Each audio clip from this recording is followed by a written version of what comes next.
السلام عليكم ورحمة الله وبركاته. الحمد لله نحمده ونستعينه ونؤمن به ونتوكل عليه ونعوذ بالله من شرور أنفسنا ومن سيئات أعمالنا. من يهده الله فلا مضل له ومن يضلل فلا هادي له. ونشهد أن لا إله إلا الله وحده لا شريك له. ونشهد أن سيدنا محمدا صلى الله عليه وسلم عبده ورسوله أرسله إلى كافة الخلق ليظهره على الدين كله ولو كره المشركون. اللهم صل وسلم وبارك على رسولك سيدنا محمد وعلى آله وأصحابه أجمعين. أعوذ بالله من الشيطان الرجيم. بسم الله الرحمن الرحيم.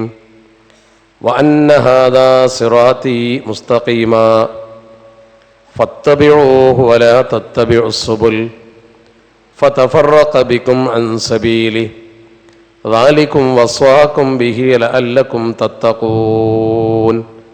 صدق الله مولانا العلي العظيم. അനുഗ്രഹീതമായ നമ്മുടെ ഈ വേദിയിൽ ആസനസ്ഥരായിട്ടുള്ള പ്രിയപ്പെട്ട ദക്ഷിണ കന്നഡയിലെ സമസ്ത കേരള ജംഇയ്യത്തുൽ ഉലമായുടെ പ്രഗത്ഭരായ നേതാക്കൾ, പണ്ഡിതന്മാർ, വേദിയിൽ പേരെടുത്ത് പറയേണ്ട ഒട്ടനവധി നേതാക്കൾ തന്നെ ഉള്ളതുകൊണ്ട് മഗ്‌രിബിന് നമ്മുടെ പരിപാടി അവസാനിപ്പിക്കേണ്ടതുകൊണ്ടും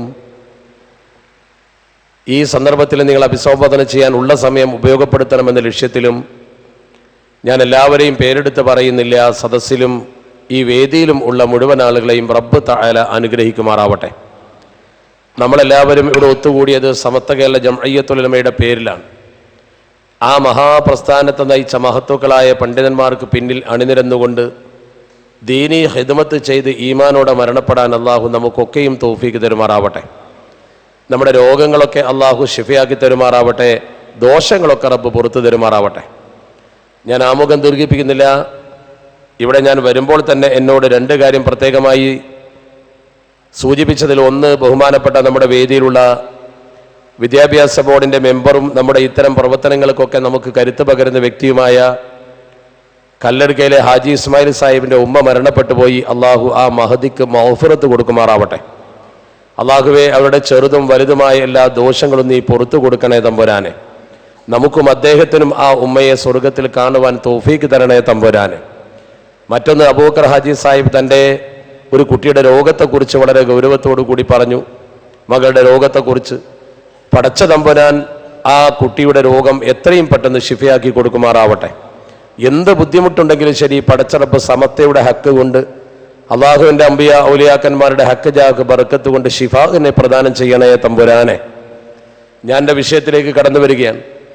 1.5 ദശാബ്ദത്തോളമായി ഇവിടെ വളരെ മനോഹരമായി സുന്നി സന്ദേശം എന്ന ഒരു പത്രിക നമ്മുടെ സമൂഹത്തിൽ സമസ്ത കേരള ജംഇയ്യത്തുൽ ഉലമയെ പരിചയപ്പെടുത്തിക്കൊണ്ടും നമ്മുടെ നേതാക്കളെ പരിചയപ്പെടുത്തിക്കൊണ്ടും നമുക്കിടയിൽ വളരെ മനോഹരമായി ദീനി ദഅവത്ത് നിർവഹിച്ചു കൊണ്ടിരിക്കുകയാണ്. സാമ്പത്തികമായി ഒരു നേട്ടവും ആഗ്രഹിക്കാതെ, അതുകൊണ്ട് എന്തെങ്കിലും ഒരു നേട്ടമുണ്ടാക്കണമെന്ന് ആധുനിക പത്രപ്രവർത്തകരെ പോലെ ചിന്തിക്കാതെ, വളരെ നല്ല രീതിയിൽ സമൂഹത്തിന് ഉപകരിക്കുന്ന തരത്തിൽ കർണാടകയിലുള്ള ചുരുക്കം മലയാളികൾക്കിടയിൽ വളരെ മനോഹരമായി നടത്തിക്കൊണ്ടിരിക്കുന്ന ഈ പത്രം 1.5 ദശാബ്ദത്തോളം പിന്നിട്ടു എന്ന് പറയുമ്പോൾ അതിൻ്റെ ഗൗരവം എത്രയാണ്. അതിൻ്റെ പിന്നിൽ പ്രവർത്തിച്ചവർ, അതിനുവേണ്ടി ഓടി നടന്നവർ, അവർക്കൊക്കെ പടച്ച റബ്ബ് ഖൈറ് കൊടുക്കുമാറാവട്ടെ. അള്ളാഹുവിൻ്റെ പരിശുദ്ധ ഖുർആനിൽ പടച്ച റബ്ബ് നമ്മളോട് പറയും, മിനന്നാശി മൻ യസ്തരി ലഹുവൽ ഹദീസ് ലിയുദില്ല അൻ സബീലില്ലാഹി ബിഗൈരി ഇൽമിൻ വയത്തഖിദഹാ ഹുസ്വാ. അള്ളാഹുവിൻ്റെ പരിശുദ്ധ ഖുർആൻ പറഞ്ഞു, വമിനന്നാസ്, ജനങ്ങളിൽ ഒരു വിഭാഗമുണ്ട്, വമിനന്നാസി മൻ യസ്തരി ലഹുവൽ ഹദീസ്, വിനോദ വൃത്താന്തങ്ങൾ വില കൊടുത്തു വാങ്ങുന്നവർ.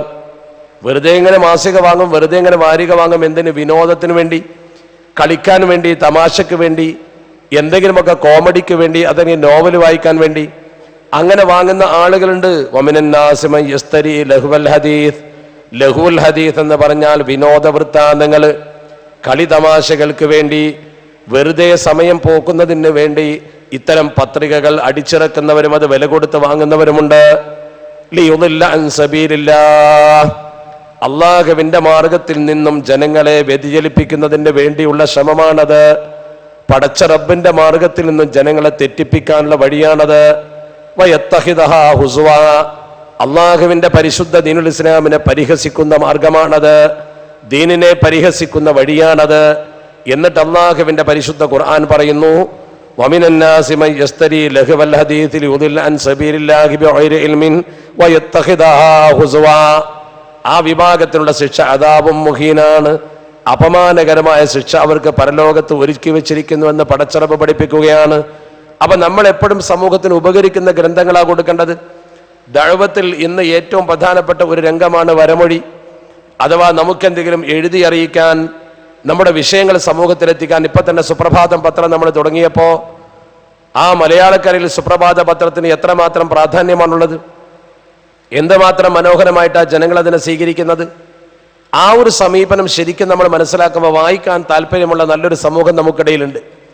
ആ വായനാ തൽപരത മുൻനിർത്തിക്കൊണ്ട് ജനങ്ങൾക്ക് നല്ലത് വായിക്കാൻ കൊടുക്കാൻ, പ്രത്യേകിച്ച് നമ്മളൊക്കെ പരിശുദ്ധ ഖുർആന്റെ വക്താക്കളാണ്.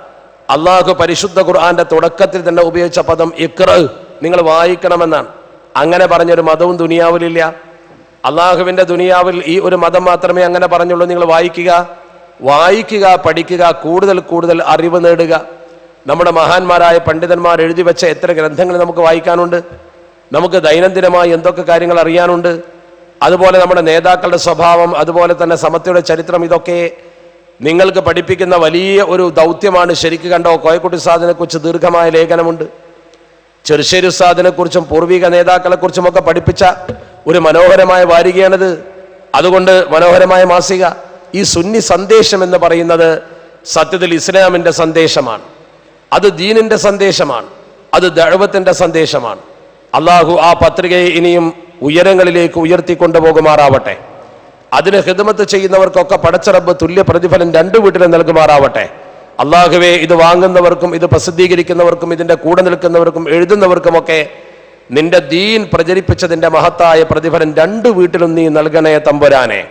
ഞാൻ ആ ഭാഗം അവസാനിപ്പിച്ചുകൊണ്ട് എൻ്റെ വിഷയത്തിലേക്ക് വരികയാണ്. 14 കൊല്ലമൊക്കെ ഒരു പത്രം ഇങ്ങനെ മുടങ്ങാതെ കൊണ്ടുപോവുക എന്ന് പറയുമ്പോൾ വലിയ പ്രയാസമാണ്. പത്രപ്രവർത്തന രംഗത്ത് ഒരുപാട് പ്രയാസങ്ങൾ ഉണ്ടാവും, ഒരുപാട് ബുദ്ധിമുട്ടുകൾ ഉണ്ടാവും. ലേഖനങ്ങൾ സമയത്ത് കിട്ടണം, ആകർഷകമായി ലേ ഔട്ട് ചെയ്യണം, അത് കാലികമായിരിക്കണം, തെറ്റുകൾ വരാൻ പാടില്ല. ഇതൊക്കെ നോക്കിക്കൊണ്ട് ഇത്തരം ഒരു സംഗതി ചെയ്യുമ്പോൾ വലിയ വലിയ പ്രയാസങ്ങൾ ഉണ്ടാവും. എന്നിരുന്നാൽ കൂടി ആ ദൗത്യം ക്രമത്തിലും കൃത്യമായി നിർവഹിച്ച ഇതിൻ്റെ നേതൃത്വത്തെ ഞാൻ അഭിനന്ദിക്കുന്നു. അതോടൊപ്പം ഇതുകൊണ്ടൊക്കെ നമ്മൾ ഉദ്ദേശിക്കുന്ന എന്താ? വിശുദ്ധ ദീനുൽ ഇസ്ലാമിന്റെ നേർപാത പ്രചരിപ്പിക്കൽ, അള്ളാഹുവിന്റെ പരിശുദ്ധ ദീനുൽ ഇസ്ലാമിന്റെ ശരിയായ പാത സമൂഹത്തിന് എത്തിച്ചു കൊടുക്കൽ. അതാണ് നമ്മൾ നിർവഹിക്കേണ്ട ഏറ്റവും വലിയ ദൗത്യം. ഇവിടെ നമ്മൾ അനുസ്മരിക്കുന്നത് സമത്വ കേരള ജംഇയ്യത്തുൽ ഉലമയുടെ മഹാപണ്ഡിതനായിരുന്ന, ഈയിടെ മരണപ്പെട്ടു പോയ നമ്മുടെ പ്രിയപ്പെട്ട ശൈഖുന കോയക്കുട്ടി ഉസ്താദിനെ കുറിച്ചാണ് ഒന്ന്. അതുപോലെ തന്നെ മഹാനായ ചെറുശ്ശേരി ഉസ്താദിനെ കുറിച്ചാണ് ഒന്ന്. ആ മഹത്തുക്കളെയൊക്കെ നമ്മൾ പരിശോധിച്ചാൽ കാണാൻ കഴിയുന്ന ഒരുപാട് ഗുണങ്ങളുണ്ട്. മഹാനായ കോയക്കുട്ടി മുസ്ലിയാർ എന്ന് പറയുന്ന വ്യക്തിത്വം നമ്മൾ ഉദ്ദേശിക്കുന്നത് പോലെ ഒരു സേവന സാധാരണക്കാരനായിരുന്നില്ല. അദ്ദേഹത്തിന്റെ ജീവിതം എന്ന് പറയുന്നത് ഒരു പ്രത്യേക രീതിയിലായിരുന്നു. നിങ്ങളൊക്കെ പത്രത്തിൽ വായിച്ചിരിക്കും, ജീവിതത്തിൽ ഒരിക്കലും കടം വാങ്ങാത്ത മനുഷ്യൻ എന്ന് നിങ്ങൾ മനസ്സിലാക്കിയിട്ടുണ്ടാവും. ഒരാളോടും ബഹുമാനപ്പെട്ട ഒരു കടം വാങ്ങിയിട്ടില്ല. കടമെന്ന് പറയുന്നത് ഒരു മനുഷ്യൻ വളരെ ശ്രദ്ധിക്കേണ്ട കാര്യമാണ്. അള്ളാഹുവിന്റെ പരിശുദ്ധ ഹബീബ് അഷ്റഫുൽ ഖൽഖ് മുഹമ്മദ് മുസ്തഫ സ്വല്ലല്ലാഹു അലൈഹി വസല്ലമ തങ്ങൾ ജീവിച്ചിരിക്കെ ഒരിക്കൽ മദീനത്തപ്പളിൽ ഊത്തിയ ബിജനാസത്തിൻ, ഒരു മയ്യത്ത് ഇങ്ങോട്ട് കൊണ്ടുവന്നു. ആ മയ്യത്ത് കൊണ്ടുവന്നപ്പോൾ മയ്യത്ത് വെച്ചുകൊണ്ട് പുണ്യ സ്വഹാബത്തെ നിസ്കരിക്കാൻ വേണ്ടി പരിശുദ്ധ ഹബീബിനെ ക്ഷണിച്ചു. അള്ളാഹുവിന്റെ പരിശുദ്ധ തിരുദൂതർ പറഞ്ഞു, അയാൾക്ക് കടമുണ്ടോ എന്ന് നോക്കണം. അയാൾക്ക് കടമുണ്ടോ എന്ന് പരിശോധിച്ചപ്പോൾ കടമുണ്ടെന്ന് ബോധ്യപ്പെട്ടു. വീട്ടാൻ വല്ല മാർഗവുമുണ്ടോ എന്ന് ചോദിച്ചു നബി തങ്ങൾ. ഇല്ലെന്ന് അവർ പറഞ്ഞു. തിരുദൂതർ പറഞ്ഞു, സൊല്ലു അലാ സാഹിബിക്കും, നിങ്ങളുടെ കൂട്ടുകാരൻ്റെ പേരിൽ നിങ്ങൾ തന്നെ നിസ്കരിച്ചു കൊള്ളുക, ഞാനില്ല. കടം അത് ബാക്കി വെച്ചുകൊണ്ട് ഒരാളുടെ മേൽ നിസ്കരിച്ചിട്ട് ഫലമില്ല. ഇത് പരിശുദ്ധ തിരുദൂതരംഗ പറഞ്ഞപ്പോൾ ആളുകൾ അത്ഭുതപ്പെട്ടു പോയി. പടച്ചവനെ, റസൂലുള്ളാഹി സ്വല്ലല്ലാഹു അലൈഹി വസല്ലമ തങ്ങൾ നിസ്കരിക്കുന്നില്ലെങ്കിൽ പിന്നെ നമ്മൾ നിസ്കരിച്ചിട്ട് എന്താ ഫലം? അപ്പോഴാണ് അവർ പരിശുദ്ധ ഹബീബിനോട് പറഞ്ഞു, നബി എന്ത് ചെയ്യണം? അള്ളാഹുവിന്റെ തിരുദൂതർ പറഞ്ഞു, കടമൊരാൾ ഏറ്റെടുക്കണം. മഹാനായ അബൂ ഖതാദ റളിയല്ലാഹു തആല അൻഹു മുന്നോട്ട് വന്നുകൊണ്ട് പറഞ്ഞു, യാ റസൂലല്ലാഹ് അലയ്യ ദൈനുഹു അലയ്യ ദൈനുഹു, നബിയെ അവന്റെ കടം ഞാൻ ഏറ്റെടുത്തിരിക്കുന്നു നബിയെ, ആ മനുഷ്യന്റെ കടം ഞാൻ ഏറ്റെടുത്തിരിക്കുന്നു നബിയെ എന്ന് പറഞ്ഞപ്പോൾ ആ മനുഷ്യന്റെ മേൽ നിസ്കരിക്കാൻ വേണ്ടി നബി തങ്ങൾ കടന്നു വന്നു. ഷഫീഉൽ വറ മുഹമ്മദ് മുസ്തഫ സ്വല്ലല്ലാഹു. ആ ഹദീസിന്റെ പശ്ചാത്തലത്തിലോ അല്ലെങ്കിൽ കടത്തിന്റെ ഗൗരവം കൊണ്ടോ ആയിരിക്കാം ഒരിക്കൽ പോലും അദ്ദേഹം കടം വാങ്ങിയിട്ടില്ല എന്ന് പറയുക മാത്രമല്ല, അദ്ദേഹം തന്നെ എന്നോട് പറഞ്ഞതും പത്രത്തിൽ എഴുതിയതുമായ ഒരു കാര്യമുണ്ട്, നിങ്ങൾ ശ്രദ്ധിച്ചോ എന്ന് എനിക്കറിയില്ല. ഒരു ദിവസം അദ്ദേഹം കൊടിഞ്ഞിയിൽ ദർസ് നടത്തിക്കൊണ്ടിരിക്കുന്നു. കൊടിഞ്ഞിയിൽ ദർസ് നടത്തിക്കൊണ്ടിരിക്കുമ്പോൾ ബഹുമാനപ്പെട്ട ഉസ്താദ് അവർകൾ വീട്ടിലേക്ക് പോകും. എല്ലാ വ്യാഴാഴ്ചയും വീട്ടിൽ അദ്ദേഹം 1000 രൂപ കൊടുക്കും. 1000 രൂപ വീട്ടിൽ കൊടുക്കുന്ന വീട്ടു ചെലവിനാ. പിന്നെ പിറ്റത്തെ ആഴ്ച ചെല്ലുമ്പോഴേ കൊടുക്കൂ, കുറെ കുട്ടികളൊക്കെ ഉള്ളതല്ലേ. അതുകൊണ്ട് ആ ആഴ്ച അദ്ദേഹം പോകുമ്പോൾ 1000 രൂപ കൊടുക്കാൻ അദ്ദേഹത്തിന്റെ കയ്യിൽ പണമില്ല. 1000 രൂപ വീട്ടിൽ കൊടുക്കണം, പക്ഷെ പണമില്ല. സത്യത്തിൽ അന്ന് അദ്ദേഹം പറയുന്നു, പള്ളിയിലെ കുട്ടികളുടെ ഫണ്ടിൽ പണമുണ്ട്, ദർസിലെ മുതഅല്ലിമീങ്ങൾക്കൊരു ഫണ്ടുണ്ട്, അവിടെ ആ ഫണ്ട് സുന്ദൂഖ്, അതിൽ പണമുണ്ട്. പക്ഷെ അതിൽ നിന്ന് കടമെടുത്താൽ അത് തിരിച്ചടുത്ത ആഴ്ച വെച്ചാൽ മതി, കുഴപ്പമൊന്നുമില്ല. ശമ്പളം കിട്ടുമ്പോൾ അതിലേക്ക് പൈസ ബാക്കി വെച്ചാൽ മതി. പക്ഷെ ഉസ്താദ് തീരുമാനിച്ചു, കടം വാങ്ങണ്ട. വീട്ടിൽ കൊടുത്തില്ലെങ്കിൽ പോലും കടം വാങ്ങാൻ ഞാൻ ആഗ്രഹിക്കുന്നില്ല, കടക്കാരനാവണ്ട. അതിലേക്ക് തിരിച്ചു കിട്ടണമെങ്കിൽ ശമ്പളം കിട്ടുന്ന ദിവസം വരണ്ടേ. അതുകൊണ്ട് യാതൊരു കുഴപ്പവുമില്ലെങ്കിലും അദ്ദേഹം തീരുമാനിച്ചു, കടം വാങ്ങണ്ട. എൻ്റെ മുമ്പിൽ നിൽക്കുന്ന പ്രിയപ്പെട്ട സഹോദരങ്ങൾ കേൾക്കണം, പഠിക്കണം. മഹാനായ കോയക്കുട്ടി ഉസ്താദ് മനസ്സുകൊണ്ട് വിഷമിച്ച്, പഠിച്ചോനെ കടം വാങ്ങേണ്ട ശരി തന്നെ, പക്ഷെ ഇക്കാലം അത്രയും ഞാൻ വീട്ടിൽ പോയിട്ട് തിരിച്ചു പോരുന്ന സമയത്ത് 1000 രൂപ കൊടുത്തിട്ടേ പോന്നിട്ടുള്ളൂ. ഇന്നിപ്പോൾ എനിക്കതിന് കഴിയില്ലല്ലോ റബ്ബേ എന്ന് മനസ്സ് കരുതി. അള്ളാഹുവേ, നീ എന്തെങ്കിലും ഒരു വഴി ഉണ്ടാക്കിക്കൊണ്ടാ. ഞാൻ എല്ലാ ആഴ്ചയും എൻ്റെ വീട്ടിൽ 100 രൂപ കൊടുത്തിട്ടാണ് പോരാറുള്ളത്. ഈ ആഴ്ച അത് കൊടുക്കാൻ എനിക്ക് കഴിയാതെ വന്നിരിക്കുന്നു, അതുകൊണ്ടൊരു വഴി നീ ഉണ്ടാക്കി തരണം എന്ന് പറഞ്ഞ് ബിസ്മി ചൊല്ലി പള്ളിയിൽ നിന്ന് ഇറങ്ങാൻ നിൽക്കുക. വ്യാഴാഴ്ച പള്ളിയിൽ നിന്ന് ഉസ്താദ് പോകാൻ നിൽക്കുന്ന സമയത്ത് മമ്പുറസ് സിയാറത്തിന് വന്നിരുന്നു ഒരു ടീം. കൊല്ലം ജില്ലയിലുള്ളവരാ. കൊല്ലം ജില്ലയിലുള്ള ഉസ്താദ് കോയക്കുട്ടി ഉസ്താദിന്റെ ശിഷ്യനാണ്. അദ്ദേഹം ജോലി ചെയ്യുന്ന ആ മഹലിൽ നിന്ന് കുറച്ച് ആളുകളെയും കൊണ്ട് കൊല്ലത്ത് നിന്ന് മഹാനായ വലിയുല്ലാഹി മൗലദ് ദവീല ഖുതുബുസ്സമാൻ മമ്പുറം സയ്യിദ് അലവി തങ്ങളുടെ മക്കാമ ഖദ്ദസല്ലാഹു സിർറഹുൽ അസീസ്, ആ മക്കാമ് സിയാറത്ത് ചെയ്യാൻ വേണ്ടി വന്നതാ. ആ മക്കാമ് സിയാറത്ത് ചെയ്യാൻ വേണ്ടി വന്നപ്പോൾ ഇദ്ദേഹം തീരുമാനിച്ചു, എൻ്റെ ഉസ്താദാണല്ലോ കൊടിഞ്ഞിയിൽ, മമ്പുറത്ത് നിന്ന് കൊടിഞ്ഞിയിലേക്ക് കുറഞ്ഞ ദൂരേ ഉള്ളൂ, അതുകൊണ്ട് കൊടിഞ്ഞിയിലൊന്ന് പോയി ഉസ്താദിനെ കാണാൻ തീരുമാനിച്ചു. അങ്ങനെ അദ്ദേഹം പോകാൻ തീരുമാനിച്ചപ്പോൾ അദ്ദേഹത്തിൻ്റെ കൂടെ സിയാറത്തിന് വന്നവരൊക്കെ, നിങ്ങളെ ഉസ്താദിനല്ലേ, ഞങ്ങൾ വന്ന് കാണാം, മഹാനായ പണ്ഡിതനാണല്ലോ. അങ്ങനെ എല്ലാവരും കൂടി കൊടിഞ്ഞിയിൽ വന്ന് കോയക്കുട്ടി ഉസ്താദിനെ കാണാൻ നിൽക്കുക, കോയക്കുട്ടി ഉസ്താദ് പോവാൻ നിൽക്കുക. എല്ലാവരും വന്നപ്പോൾ കോയക്കുട്ടി ഉസ്താദ് വന്നു. നിങ്ങൾ എന്തിനാ വന്നതെന്ന് ചോദിച്ചു. ഞങ്ങളൊന്നുമില്ല, ഉസ്താദിനെ കണ്ടൊന്ന് ദ്വാരപ്പിക്കാൻ വന്നതാണെന്ന് പറഞ്ഞപ്പോൾ ഉസ്താദിന് സന്തോഷം. എന്നാ ഇരിക്കി, ഞാൻ ഏതായാലും എൻ്റെ വീട്ടിൽ പോവുകയാണ്, ദ്വാരന്നിട്ട് ഞാൻ പോയിക്കോളാം, നിങ്ങൾ വന്നതിന് സന്തോഷമുണ്ട്. തൻ്റെ പഴയ ശിഷ്യനോട് വിഷയങ്ങളൊക്കെ ചോദിച്ച് അവരിരുത്തി അവർക്ക് നല്ലൊരു ദുആ നടത്തി കൊടുത്തു. ദുആ കഴിഞ്ഞ് പിരിഞ്ഞപ്പോൾ ആ ഉസ്താദ് തൻ്റെ ഉസ്താദായ കോയക്കുട്ടി ഉസ്താദിന് എന്തോ ഒന്ന് കൈമടക്കി. ഇത് കണ്ടപ്പോൾ കൂടെയുള്ളവർക്കൊക്കെ തോന്നുമല്ലോ, അല്ലെങ്കിൽ ഒരു പണ്ഡിതന് നമ്മൾ എന്തെങ്കിലും ഒരു 10 രൂപ കൊടുക്കുകയോ ദീനീ രംഗത്ത് പ്രവർത്തിക്കുന്ന ഒരാൾക്ക് നമ്മൾ 10 രൂപ കൊടുക്കുകയോ ചെയ്താൽ അതിൽ തീർച്ചയായും ഒരു ബറക്കത്തുണ്ട് എന്ന് ഉമറാക്കളൊക്കെ പഠിച്ചിട്ടുണ്ട്. വാങ്ങുന്ന നമ്മൾ മനസ്സിലാക്കേണ്ട ഒരു കാര്യം, ഇപ്പം എന്നെ ഒരാൾ 10 രൂപ തന്നു, അല്ലെങ്കിൽ എന്നെ ഒരാൾ സഹായിച്ചു, അത് ഞാൻ കൈ നീട്ടി വാങ്ങുമ്പോൾ ഇമാം ഷഹറാനി റളിയല്ലാഹു തആല പറഞ്ഞൊരു വാക്കുണ്ട്, നമ്മളിൽ ദീൻ ഉണ്ട് എന്നും നമ്മൾ ദീൻ പ്രവർത്തിക്കുന്നുണ്ട് എന്നും ഇഖ്ലാസ് ഉണ്ട് എന്നും മനസ്സിലാക്കിയിട്ടാണ് തരുന്നത്. ആ ഇഖ്ലാസ് നമ്മുടെ കയ്യിലില്ലെങ്കിൽ പരലോകത്ത് ഈ പൈസ തിരിച്ചു കൊടുക്കേണ്ടി വരും. നമ്മൾ പരലോകത്ത് വരുമ്പോൾ ഈ തന്ന ആൾക്ക് ഈ പൈസ തിരിച്ചു കൊടുക്കേണ്ടി വരും. ഇമാം ഷഹറാനി തങ്ങളെ വാക്കാ, ഭയപ്പെടണം. നമ്മൾ ദീൻ ഉള്ളവരാണെന്നും ദീൻ നടത്തുന്നവരാണെന്നും ഇഖ്ലാസ് നമ്മുടെ കയ്യിലുണ്ടെന്നും മനസ്സിലാക്കിയിട്ടാണ് തരുന്നത്. അതുകൂടി ഞാൻ സാന്ദർഭികമായി സൂചിപ്പിച്ചു. നമുക്കൊക്കെ പലരും പല സഹായങ്ങളും ചെയ്യാറുണ്ട്, നമ്മൾ അവരെ സന്തോഷിപ്പിച്ചുകൊണ്ട് അത് വാങ്ങാറുണ്ട്. അള്ളാഹു റബ്ബുൽ ഇസ്സത്ത് അവർക്കൊക്കെ ആ തരുന്നതിൽ ബർക്കത്ത് കൊടുക്കുമാറാവട്ടെ. അവർ നമ്മളെ ഏൽപ്പിച്ചതനുസരിച്ച് ദീനിന് പ്രവർത്തിക്കാൻ റബ്ബ് നമുക്ക് ഇഖ്ലാസും കഴിവും തരുമാറാവട്ടെ. ഞാൻ സാന്ദർഭികമായി പ്രാർത്ഥിച്ചു പോവുകയാണ്. സാമ്പത്തിക രംഗം വളരെ സൂക്ഷിക്കേണ്ടതാണ്. അങ്ങനെ കോയക്കുട്ടി ഉസ്താദിന്റെ കൂടെയുള്ള ആൾക്കാരൊക്കെ, കോയക്കുട്ടി ഉസ്താദിന്റെ ശിഷ്യന്റെ കൂടെ വന്ന ഉമറാക്കളൊക്കെ ഉസ്താദിന് കൈമടക്കി. ഉസ്താദ് പറയുന്നു, അവർ പിരിഞ്ഞു പോയി, ഞാൻ പോകാൻ വേണ്ടി പള്ളിയിൽ നിന്ന് ഇറങ്ങി. ഞാൻ പോയിട്ട് ഇത് നോക്കുമ്പോൾ കൃത്യം 1000 രൂപ എല്ലാവരും കൂടി തന്ന് കൂട്ടുമ്പോൾ 1000 രൂപ 1000 രൂപയാണ് എല്ലാ ആഴ്ചയും വീട്ടിൽ കൊടുക്കാറുള്ളത്. അത് പടച്ച റബ്ബ് നേരം കിട്ട് എത്തിച്ചു കൊടുത്തു. കോയക്കുട്ടി ഉസ്താദ് പറയാണ്, ഇത് പറഞ്ഞുകൊണ്ട് അദ്ദേഹം ചിരിക്കുമായിരുന്നു. എനിക്ക് പണത്തിന് ആവശ്യമുള്ളപ്പോൾ പടച്ചറബ് എത്തിച്ചു തന്നു. നോക്ക് നിങ്ങൾ, അതാണ് ബഹുമാനപ്പെട്ടവരുടെ ജീവിതത്തിലെ ഏറ്റവും വലിയ പ്രത്യേകത. ഒന്നും അദ്ദേഹം സമ്പാദിക്കാൻ ആഗ്രഹിച്ചില്ല. അദ്ദേഹത്തിന്റെ വീട് പോയി നോക്കൂ, ഒന്ന് പുതുക്കണമെന്ന് മക്കൾ പറഞ്ഞപ്പോൾ അതിന് പോലും അദ്ദേഹം നിന്നില്ല. ആ പഴയ കൊച്ചു കുടിലിൽ തന്നെ അദ്ദേഹം ജീവിച്ചു. കൂടുതലൊന്നും അദ്ദേഹം ചെയ്തിട്ടില്ല. എനിക്കിപ്പോഴും ഓർമ്മയുണ്ട്, കോഴിക്കോട് ഉസ്താദിനെ കുറിച്ച് പറയുമ്പോൾ ഞാൻ അത്ഭുതപ്പെട്ടൊരു സംഭവം. ഞാൻ പറയാൻ പറ്റുമോ എന്ന് എനിക്കറിയില്ല. പറയാമോ എന്ന് എനിക്കറിയില്ലെങ്കിൽ ഞാൻ പറയട്ടെ. ഇവിടെ ഇസ്മായിൽ ഹാജി അബൂബക്കർ ഹാജി ഇരിപ്പുണ്ട്. ഒരു പരിപാടിക്ക് ഇവിടെ അദ്ദേഹത്തെ കൊണ്ടുവരുന്നതിന് വേണ്ടി, ബഹുമാനപ്പെട്ട കോഴിക്കോട് ഉസ്താദിനെ കൊണ്ടുവരുന്നതിന് വേണ്ടി അവർ ബന്ധപ്പെട്ടു. അങ്ങനെ കോഴിക്കോട് ഉസ്താദ് ഇവിടെ വന്നു. കോഴിക്കോട് ഉസ്താദ് ആ പരിപാടിയിൽ പ്രസംഗിച്ചു. അങ്ങനെ കോഴിക്കോട് ആ പരിപാടി ദ്വാരന്ന് പോയി. പിന്നെ എന്നെ കണ്ടപ്പോൾ എന്നോട് പറഞ്ഞു, ഇസ്മായിൽ ഹാജി നേരത്തെ അദ്ദേഹത്തെ ചെന്ന് കാണുകയും വരാനുള്ള ടിക്കറ്റും കാര്യങ്ങളും ഒക്കെ അദ്ദേഹത്തിന് കൊടുക്കുകയും ചെയ്തിരുന്നു. അദ്ദേഹം എന്നോട് ചോദിച്ചു, അദ്ദേഹത്തിന് ഒരു പാരിതോഷികം കൊടുത്തു, ഒരു തുക. എന്നോട് സത്യമായും കോഴിക്കോട് ഉസ്താദ് പറഞ്ഞു, അവരെനിക്കൊരു സംഖ്യ തന്നു.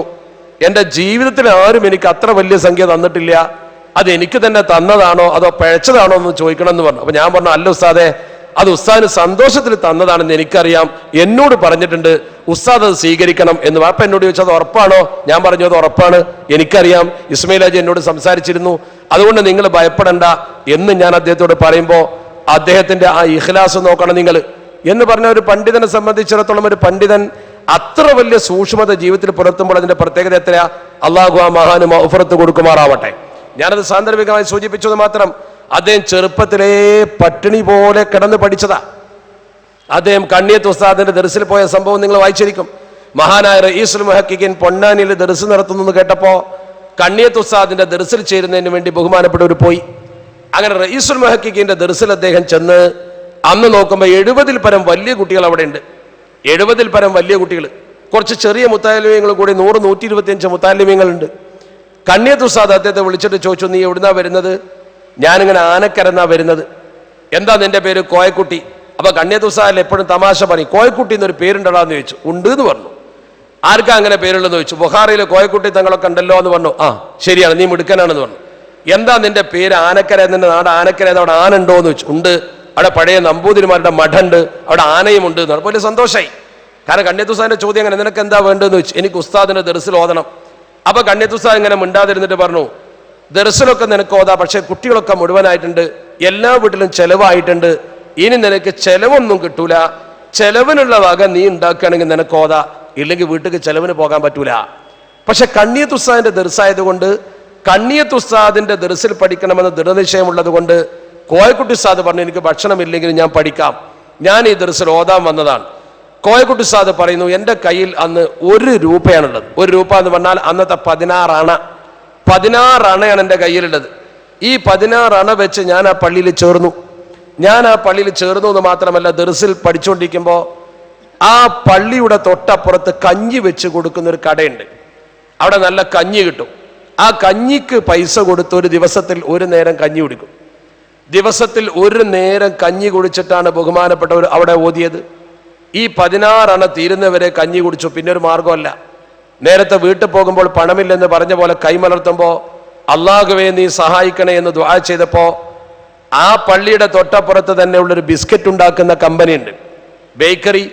ആ ബേക്കറിയിലേക്ക് ആരോ ഇദ്ദേഹത്തെ വിളിച്ചിട്ട് പറഞ്ഞു, അസറിന്റെ ശേഷം വന്ന് മങ്കൂസ് മൗലിദും ബദർ ബെയ്ത്തും ഓതി തന്നാൽ പൊട്ട് ബിസ്ക്കറ്റുകളും ഒരു ചായയും വയറ് നിറച്ച് കിട്ടും, പിന്നെ ചിലപ്പോൾ എന്തെങ്കിലും കൈമടക്കം കിട്ടും. അത് വലിയ സന്തോഷമായി. അങ്ങനെ എന്നും അസറിന്റെ ശേഷം ഇന്ന് മങ്കൂസ് മൗലിദ് ഓതും, ബദർ ബെയ്ത്തും ഓതും, പൊട്ട് ബിസ്ക്കറ്റ് ധാരാളം കിട്ടും, ചായയും കിട്ടും, വയറ് നിറച്ച് കഴിക്കും. അങ്ങനെ കഴിച്ചുകൊണ്ട് പള്ളി ദർസിൽ ഓതി പഠിച്ചു എന്നാണ് കോയക്കുട്ടി ഉസ്താദ് പറയുന്നത്. 2 കൊല്ലം കണ്ണിയത്ത് ഉസ്താദിന്റെ ദർസിൽ പഠിക്കുമ്പോൾ ഭക്ഷണം അതാ. അങ്ങനെയാണ് അദ്ദേഹം അവിടുന്ന് പഠിച്ചിട്ട് കണ്ണിയത്ത് ഉസ്താദ് മാറിയപ്പോ പിന്നെ OK ഉസ്താദിന്റെ ഒതുക്കുങ്ങല ദർസിൽ പോയത്. OK സൈനുദ്ദീൻ കുട്ടി ഉസ്താദ് ദർസിൽ പഠിക്കുന്ന സമയത്താണ് ബാക്കിയാത്തിൽ പോകാൻ തീരുമാനിക്കുമ്പോൾ OK ഉസ്താദ് പറയുന്നത്, നീ ഇപ്പൊ ബാക്കിയാത്തിലൊന്നും പോകണ്ട. അദ്ദേഹത്തിന് ഒതുക്കുങ്ങൽ തന്നെ ഒരു സ്ഥലത്ത് ജോലിയാക്കി കൊടുത്തു. വളരെ ചെറുപ്പത്തിൽ അവിടെ ഖുത്ബ ഓതി അദ്ദേഹം ആ ജനങ്ങൾക്ക് വളരെ ഇഷ്ടപ്പെട്ടു. അങ്ങനെ അങ്ങോട്ട് പോകുമ്പോൾ ബഹുമാനപ്പെട്ട ഉസ്താദ് പറഞ്ഞിരുന്നു അത്രേ, നീ പൊയ്ക്കടാ, നീ എത്ര ചെറുപ്പമാണെങ്കിലും അള്ളാഹു നിന്നെ അയ്ബാക്കൂല. അതിനുശേഷമാണ് അദ്ദേഹം അവിടെ പോയി ജുമാക്ക് നേതൃത്വം കൊടുത്തു, അവിടെ സ്വലാത്തിന് നേതൃത്വം കൊടുത്തു. പിന്നീട് അദ്ദേഹം അവിടെ നിന്ന് ലീവ് എടുത്ത് വെല്ലൂരിൽ പോയി ഇൽമ പഠിച്ച് തിരിച്ചു വന്നു. അങ്ങനെയാണ് അദ്ദേഹം വലിയ ഒരു മുദരിസായി പിന്നീട് അറിയപ്പെട്ടത്. ഈ മഹാന്റെ ജീവചരിത്രം നമ്മൾ പരിശോധിക്കുമ്പോൾ അത്ഭുതപ്പെട്ടു പോകും. വളരെയധികം പരത്തി പറയാൻ സമയമില്ലെങ്കിലും വളരെ ചുരുക്കി ഞാൻ പറയട്ടെ. അദ്ദേഹത്തിന്റെ ജീവിതത്തിലെ ഏറ്റവും വലിയ കഴിവുകൾ എന്ന് പറയുമ്പോൾ ഒരൊറ്റ അത്ഭുതം ഞാൻ പറഞ്ഞുതരാം. ആ അത്ഭുതം അദ്ദേഹത്തിന് ഉണ്ടാകാൻ ചില കാരണങ്ങളുണ്ട്. ഒന്ന്, പുതിയാപ്പിള അബ്ദുറഹിമാൻ മുസ്ലിയാരുടെ കയ്യിൽ നിന്ന് ഫാത്തിഹയുടെയും ഹസ്ബുനല്ലാഹു വ നിഅമൽ വക്കീൽ എന്ന ദിക്റിന്റെയും ഇജാസത്ത് അദ്ദേഹം വാങ്ങിയിരുന്നു. ഈ ഇജാസത്ത് അദ്ദേഹത്തിന് ഒരുപാട് ഫലപ്പെട്ടിട്ടുണ്ട്, ചരിത്രം പറയുന്നുണ്ട്. കോയക്കുട്ടി സാഹുമായി ബന്ധപ്പെട്ട ആളുകൾക്കറിയാം. അതുപോലെ തന്നെ ചാപ്പനങ്ങാടി ബാപ്പുസ്ലിയാരുടെ കയ്യിൽ നിന്നും അസ്മാഉൽ ഹുസ്നയുടെ ഇജാസത്തും നക്ഷബന്ദി ത്വരീഖത്തും അദ്ദേഹം സ്വീകരിച്ചിരുന്നു. അസ്മാഉൽ ഹുസ്നയുടെ ഇജാസത്തും നക്ഷബന്ദി ത്വരീഖത്തും. കക്കിടിപ്പുറം ഉസ്താദിന്റെ കയ്യിൽ നിന്ന് അദ്ദേഹം റിഫായി ത്വരീഖത്തും ദലായിലുൽ ഖൈറാത്തിന്റെ ഇജാസത്തും വാങ്ങിയിരുന്നു. ഇതൊക്കെ വലിയ ഗൗരവമല്ലേ? ബുഖാറയിലെ ഹിബത്തുല്ലാ തങ്ങൾ അദ്ദേഹത്തിന് സൊമ്മിന്റെ അഥവാ വിഷം ഇറക്കാനുള്ള ഒരു ഇജാസത്ത് കൊടുത്തിരുന്നു. ഒരു വലിയ വിഷസംഹാരി എന്ന് പറഞ്ഞാൽ വിഷമിറക്കാൻ ഇത്ര കഴിവുള്ളൊരു വ്യക്തിയായിരുന്നു അദ്ദേഹം, ചരിത്രം പറയുന്നുണ്ട്. മാത്രമല്ല ഹാമിദ് കോയമത്തങ്ങൾ, സമത്തയുടെ പ്രസിഡന്റ് ആയിരുന്ന സെയ്ദ് ഹാമിദ് കോയമത്തങ്ങൾ ബഹുമാനപ്പെട്ടവർക്ക് നാരിയത്തു സ്വലാത്തിന്റെ ഒരു ഇജാസത്ത് കൊടുത്തിട്ടുണ്ട്. ആ നാരിയത്തു സ്വലാത്തിന്റെ ഇജാസത്തിന്റെ പ്രത്യേകത, ആ സ്വലാത്ത് ചൊല്ലിയാൽ ഏത് രോഗവും ആ ഇജാസത്ത് പ്രകാരം ചെയ്താൽ സുഖപ്പെടും. ഇവിടെ ഞാനൊരു സംഭവം നിങ്ങളോട് സൂചിപ്പിക്കാൻ ആഗ്രഹിക്കുകയാണ്. രണ്ട് കാര്യങ്ങൾ. ഒന്ന്, ബഹുമാനപ്പെട്ടവരുടെ ഭാര്യയ്ക്ക് രോഗം വന്നു, ക്യാൻസർ രോഗം. കോയക്കുട്ടി സാദിന്റെ ഭാര്യയ്ക്ക് ക്യാൻസർ രോഗം വന്നു. നിങ്ങൾ ഇന്ന് അദ്ദേഹത്തിന്റെ നാടാകുന്ന ആനക്കര പോയി, കുറ്റിപ്പുറത്ത് ചെന്ന് ആനക്കര പോയി ചോദിച്ചാൽ അവർ പറഞ്ഞുതരും. വായിലാണ് ക്യാൻസർ വന്നത്. അത് നല്ലവണ്ണം പിടിച്ചു. ഡോക്ടർമാരെടുത്ത് പരിശോധിക്കാൻ എത്തിയപ്പോഴേക്കും സമയം വൈകി. അവർ പരിശോധിച്ചു, ഒരു കഷ്ണമെടുത്ത് ടെസ്റ്റിന് അയച്ചു. അവർ പറഞ്ഞു അത് ക്യാൻസർ ആണെന്ന് സ്ഥിരീകരിച്ചിട്ടുണ്ട്, മാരകമാണ്, അത് പിടുത്തം വിട്ടിട്ടുണ്ടെന്ന് പറഞ്ഞാൽ അവരുടെ ആ ഫസ്റ്റ് സെക്കൻഡ് സ്റ്റേജ് കഴിഞ്ഞിട്ടുണ്ട്. ഇനി ചികിത്സ കൊണ്ട് നടക്കുമോ എന്നറിയില്ല എന്ന ഘട്ടത്തിൽ ഇവരെ എത്തി. കോയക്കുട്ടി സാഹ് വിഷമിച്ചു. ചികിത്സ കൊണ്ട് ഫലമില്ല, മാത്രമല്ല റേഡിയേഷനൊക്കെ കൊടുക്കുമ്പോൾ ഈ വായൻ്റെ ഉള്ളിലല്ലേ, അതിൻ്റെ പ്രയാസവുമൊക്കെ മനസ്സിലാക്കി ഉസ്താദ് തീരുമാനിച്ചു ഈ കാര്യം അള്ളാഹുവിൽ തവക്കുലാക്കി പടച്ച റബ്ബിനോട് പറയാം. അങ്ങനെ എല്ലാ ചികിത്സകളും നിർത്തിവെച്ച് കോയക്കുട്ടി സാദ് ഈ വിഷയം എന്നോട് ഒരു സദസ്സിൽ വെച്ച് നേരിട്ട് പറഞ്ഞിട്ടുണ്ട്. അദ്ദേഹം ഈ ചെയ്ത പ്രവർത്തനത്തെ നമുക്ക് അത്ഭുതത്തോടെ മാത്രമേ കാണാൻ പറ്റൂ. ആ മഹാൻ തൻ്റെ പ്രിയപ്പെട്ട ഭാര്യയുടെ സമീപത്ത് എല്ലാ പൊതുപരിപാടിയും മാറ്റിവെച്ചിരുന്നു, സകല പൊതുപരിപാടിയും മാറ്റിവെച്ചു. അങ്ങനെ സ്വന്തം ഭാര്യയുടെ സമീപത്ത് അദ്ദേഹം ഇരുന്നു. സ്വന്തം ഭാര്യയുടെ സമീപത്ത് അദ്ദേഹം ഇരുന്നിട്ട് ഇജാസത്ത് പ്രകാരമുള്ള നാരിയത്ത് സ്വലാത്ത് നിശ്ചിത എണ്ണം പൂർത്തിയാക്കി. ലക്ഷത്തോളം സക്കാത്ത് അദ്ദേഹം ലക്ഷത്തോളം സക്കാത്ത് സ്വലാത്ത് ചൊല്ലിയെന്നാ പറയുന്നത്. ആ സ്വലാത്ത് മുഴുവൻ അദ്ദേഹം ഒരു പരിപാടിക്കും പോകാതെ ഭാര്യൻ്റെ അടുത്ത് ഇരുന്ന് ചൊല്ലി. അതങ്ങ് പൂർത്തിയായ ശേഷം പിന്നീട് കൊണ്ട് പരിശോധിച്ച് നോക്കുമ്പോൾ ക്യാൻസറിന്റെ ലക്ഷണം തന്നെ ഇല്ല. മാക്സിമം 2 കൊല്ലമേ ജീവിക്കൂ എന്ന് ഡോക്ടർമാർ പറഞ്ഞ മഹദി ഇന്ന് നിങ്ങളൊന്ന് പോയി അന്വേഷിച്ച് നോക്ക്, ആരോഗ്യത്തോടെ വീട്ടിലുണ്ട്, ഒരു കുഴപ്പവുമില്ല, രോഗവുമില്ല. അള്ളാഹു ദീർഘായുസ് കൊടുക്കട്ടെ. നേരെ മറിച്ച് ഉസ്താദ് മരണപ്പെട്ടു പോയി. ആ ചികിത്സിച്ച ഉസ്താദ് മരണപ്പെട്ടു പോയി. അദ്ദേഹം എന്നോട് പറഞ്ഞു ഈ മഹത്തായ ദിക്ർ കൊണ്ടാണ് അത് രക്ഷപ്പെട്ടത്. ബുഖാറയിലെ കോയക്കുട്ടി തങ്ങളെ ഇജാസത്ത് പോലെ സെയ്ദ് ഹാമിദ് കോയമ തങ്ങളെ കയ്യിൽ നിന്നും അദ്ദേഹം വാങ്ങിയ നാരിയത്ത് സ്വലാത്തിന്റെ ഇജാസത്ത്, അത് ലക്ഷങ്ങൾ തികച്ചങ്ങ് ചൊല്ലിയപ്പോൾ പടച്ച റബ്ബിനോട് ദിവസേന ദുആ ചെയ്യും. ആ ദുആയുടെ ഫലമായി ക്യാൻസർ രോഗം സുഖപ്പെട്ടു. മുറ്റത്തെ മുല്ലയ്ക്ക് മണമില്ല എന്നല്ലേ, നമ്മളെ വീട്ടിൽ നമ്മൾ തന്നെ ചികിത്സിച്ചാൽ നടക്കൂല എന്നല്ലേ. നേരെ മറിച്ച് ഉസ്താദ് തൻ്റെ വീട്ടിൽ തൻ്റെ പ്രിയപ്പെട്ട ഭാര്യയെ ചികിത്സിച്ച് സുന്ദരമായി ആ രോഗം മാറ്റി. ഇത് അത്ഭുതകരമായിട്ടല്ലേ നമുക്ക് രേഖപ്പെടുത്താൻ കഴിയുള്ളൂ. മാത്രമല്ല നിങ്ങൾ നോക്ക്, വെണ്മയനാട് എന്നൊരു സ്ഥലമുണ്ട് തൃശ്ശൂർ ജില്ലയിൽ. ആ തൃശ്ശൂർ ജില്ലയിലെ വെണ്മയനാട് എന്ന സ്ഥലത്ത് അദ്ദേഹം ജോലി ചെയ്തിരുന്നു മുദരിസായിട്ട്. ആ മുദരിസായി അദ്ദേഹം ജോലി ചെയ്യുന്ന സമയത്ത് അവിടെ മദ്രസകളിലേക്കൊക്കെ കുട്ടികൾ വരവ് കുറവായി. കുട്ടികൾ മദ്രസയിലേക്ക് കൂടുതൽ വന്നെങ്കിലല്ലേ മദ്രസ വിദ്യാഭ്യാസം മുന്നോട്ടുണ്ടാകാൻ പറ്റൂ. മദ്രസയിലേക്ക് കുട്ടികളുടെ വരവ് കുറവായപ്പോൾ ബഹുമാനപ്പെട്ടവർ അവിടുത്തെ റേഞ്ച് ജമിയത്തുൽ മുഅല്ലിമീന്റെ ഭാരവാഹികളൊക്കെ വിളിച്ചുകൂട്ടി. റേഞ്ച് ജമിയത്തുൽ മുഅല്ലിമീന്റെ ഭാരവാഹികളെ വിളിച്ചു കൂട്ടിയിട്ട് പറഞ്ഞു നമുക്കൊരു നല്ല പര്യടനം നടത്തണം, എല്ലാ പ്രദേശത്തും പോയി മദ്രസ വിദ്യാഭ്യാസത്തിന്റെ പ്രാധാന്യം പറയണം. ഈ പ്രാധാന്യം പറയുന്നതിന് വേണ്ടി അവർ ഇറങ്ങിത്തിരിച്ച് മൊത്തത്തിൽ അവരൊരു പര്യടനം നടത്തി. ആ കൂട്ടത്തിൽ ചാവക്കാട് ഭാഗവും അതിൽപ്പെടും, ജില്ലയുടെ പല ഭാഗത്തും പോയ കൂട്ടത്തിൽ. പക്ഷേ ചേറ്റുവയിൽ അന്ന് പാലമില്ല. ഇന്ന് നിങ്ങൾ കൊടുങ്ങല്ലൂർ വഴി പോകുമ്പോൾ ചേറ്റുവയിൽ ഒരു വലിയ പാലം കാണുന്ന പാലമില്ല, ചങ്ങാടത്തിലാണ് കിടക്കുക, അതല്ലെങ്കിൽ കൊച്ചു തോണി. ഈ പര്യടന സംഘം വന്നപ്പോൾ ഉസ്താദിനും സംഘത്തിനും സഞ്ചരിക്കാൻ ഒരു തോണി കൊണ്ടുവന്നു. ആ തോണിയിൽ ഉസ്താദ് കയറി, സംഘാംഗങ്ങളും കയറി. തോണി ഇങ്ങനെ ക്രോസ് ചെയ്ത് വരികയാണ്. ഇറങ്ങേണ്ട സ്ഥലത്ത് തോണി എത്തുമ്പോഴേക്കും ഒരു വമ്പിച്ച കാറ്റ്. കാറ്റത്ത് ഈ തോണി തുഴയുന്ന ആള് പങ്കായം കൊണ്ടല്ല, മുള കുത്തിയിട്ട് തുഴയാണ്. ആ തുഴ തെറ്റിപ്പോയി, കാറ്റടിച്ചിട്ട് മുള നിൽക്കുന്നില്ല, തോണി ഒഴുകിപ്പോയാൽ 1.5 കിലോമീറ്റർ ഒഴുകിയാൽ അഴിമുഖത്തെത്തുക. അഴിമുഖത്തെത്തിയാൽ കടലിലെ തീരെ കൂട്ടിയടിച്ച് തോണി മറിഞ്ഞ് മുങ്ങും. മയ്യത്ത് പോലും കിട്ടാത്ത വിധം ഒറ്റൊന്നിനെ കാണാണ്ടാവില്ല. എല്ലാവരും പേടിച്ച് കരഞ്ഞു. ആ കാറ്റത്ത് തോണി വല്ലാതെ മുന്നോട്ട് പോയി. 1.5 കിലോമീറ്റർ ഓടി കഴിഞ്ഞാൽ അഴിമുഖത്തേക്ക് ചാടും. ഒരു രക്ഷയില്ല, എല്ലാവരും തോറ്റു. ആ സമയത്ത് ബഹുമാനപ്പെട്ട കോയക്കുട്ടി സാദ് എല്ലാവരോടും ഇരിക്കാൻ പറഞ്ഞു. കോയക്കുട്ടി സാറിന്റെ എഴുന്നേറ്റ് ഉത്തരേ അത് കണ്ടു നിന്ന ആളുകൾ ഇന്ന് ജീവിച്ചിരിപ്പുണ്ട്. ഉസ്താദ് തോണിയിലാണ്ട് എഴുന്നേറ്റിട്ട് കാറ്റത്ത് ശക്തിയായി കാറ്റടിക്കുമ്പോ യാ ഹയ്യു യാ ഖയ്യൂം ബിറഹ്മതിക അസ്തഗീസ് ഉറക്കനെ വിളിച്ചു. വിടിയാ, അതൊരു വലിയ ശബ്ദത്തിലായിരുന്നു കേട്ടവർ പറയുന്നു. ആ ശബ്ദം ഉസ്താദ് അങ്ങ് പുറപ്പെടുവിച്ച ഉടനെ കാറ്റ് മറിഞ്ഞുകൊണ്ട് വീശി. അള്ളാഹു അല്ലേ കാറ്റിനെ വീശുന്നത്, അങ്ങോട്ടും വീശാലോ ഇങ്ങോട്ടും വീശാലോ. കാറ്റ് മറിഞ്ഞുകൊണ്ട് വീശി. കാറ്റ് മറിഞ്ഞു വീശി എന്ന് മാത്രമല്ല, ആ കാറ്റ് നേരെ തോണിയെ കൊണ്ടുപോയിട്ട് ഇവർക്ക് ഇറങ്ങേണ്ട കടവത്തേക്ക് കൃത്യമായി എത്തിച്ചു. എല്ലാവരും സന്തോഷത്തോടെ ഇറങ്ങി, വളരെ സുന്ദരമായി ഇറങ്ങിപ്പോന്നു. അള്ളാഹു സുബ്ഹാനഹു വ തആല ചെയ്ത അനുഗ്രഹം. ആ മഹാന്റെ അക്ക് കൊണ്ട് പടച്ച റബ്ബ് നമ്മളെ കാത്തുരക്ഷിക്കുമാറാവട്ടെ. ഒന്ന് ചിന്തിച്ചു നോക്ക് നിങ്ങൾ, ആ മഹാന്റെ ഏറ്റവും വലിയ പ്രത്യേകത ആയിരുന്നു അദ്ദേഹത്തിന്റെ മരണസമയത്ത്. നിങ്ങൾക്കറിയുമോ, അദ്ദേഹത്തിന്റെ മരണസമയത്ത് ആ പ്രദേശത്തെ മുഴുവൻ അദ്ദേഹം മരിച്ച ആ രാത്രി നല്ലൊരു മഴ കിട്ടി. കോയക്കുട്ടി സാഹബ് മരിക്കുമ്പോൾ രാത്രിയാണ് വിവരം അറിയുന്നത്. ആ പ്രദേശത്തെ മുഴുവൻ ഒരു മഴ. ആ മഴ ഇങ്ങനെ കടുത്ത ചൂടിലാണ് ആ മഴ വരുന്നത്. ആ മഴ ഇങ്ങനെ പെയ്തിട്ട് ജനങ്ങളാകെ ആശ്വസിച്ചു. എന്നാൽ പിറ്റേ ദിവസമോ മയ്യത്ത് എടുക്കുന്നതിനോ മയ്യത്ത് നിസ്കരിക്കുന്നതിനോ യാതൊരു തരത്തിലുമുള്ള കുഴപ്പമുണ്ടായില്ല. ആ അനുഗ്രഹത്തിന്റെ മഴ മാത്രമല്ല, നമ്മുടെ പണ്ഡിതന്മാരൊക്കെ മരിച്ചപ്പോൾ നമ്മൾ പറഞ്ഞു വരുന്നൊരു കാര്യമുണ്ട്. നമ്മുടെ എല്ലാ പണ്ഡിതന്മാരും മരിക്കുമ്പോൾ ഒരു പ്രത്യേക രീതിയിലാ മരണം. ഇദ്ദേഹത്തിന്റെ മരണത്തോട് അടുത്ത സമയത്ത് അദ്ദേഹത്തിന്റെ ജേട്ടന്റെ മകനുണ്ട് ബഷീർ ഫൈസി, പിന്നെ ബാക്കിയുള്ള മക്കള്. ആ മക്കളോടൊക്കെ ബഹുമാനപ്പെട്ടവർ പറയുന്നു, മക്കളെ, ഞാൻ പതിവായി ചെല്ലുന്ന ദിക്റാണിത്. അദ്ദേഹം അത് ക്രോഡീകരിച്ച് വെച്ചിട്ടുണ്ട്. എല്ലാ ദിവസവും ഞാൻ ചെല്ലുന്ന ദിക്റ, ഈ ദിക്ർ നിങ്ങൾ അങ്ങ് ചെല്ലിക്കോ.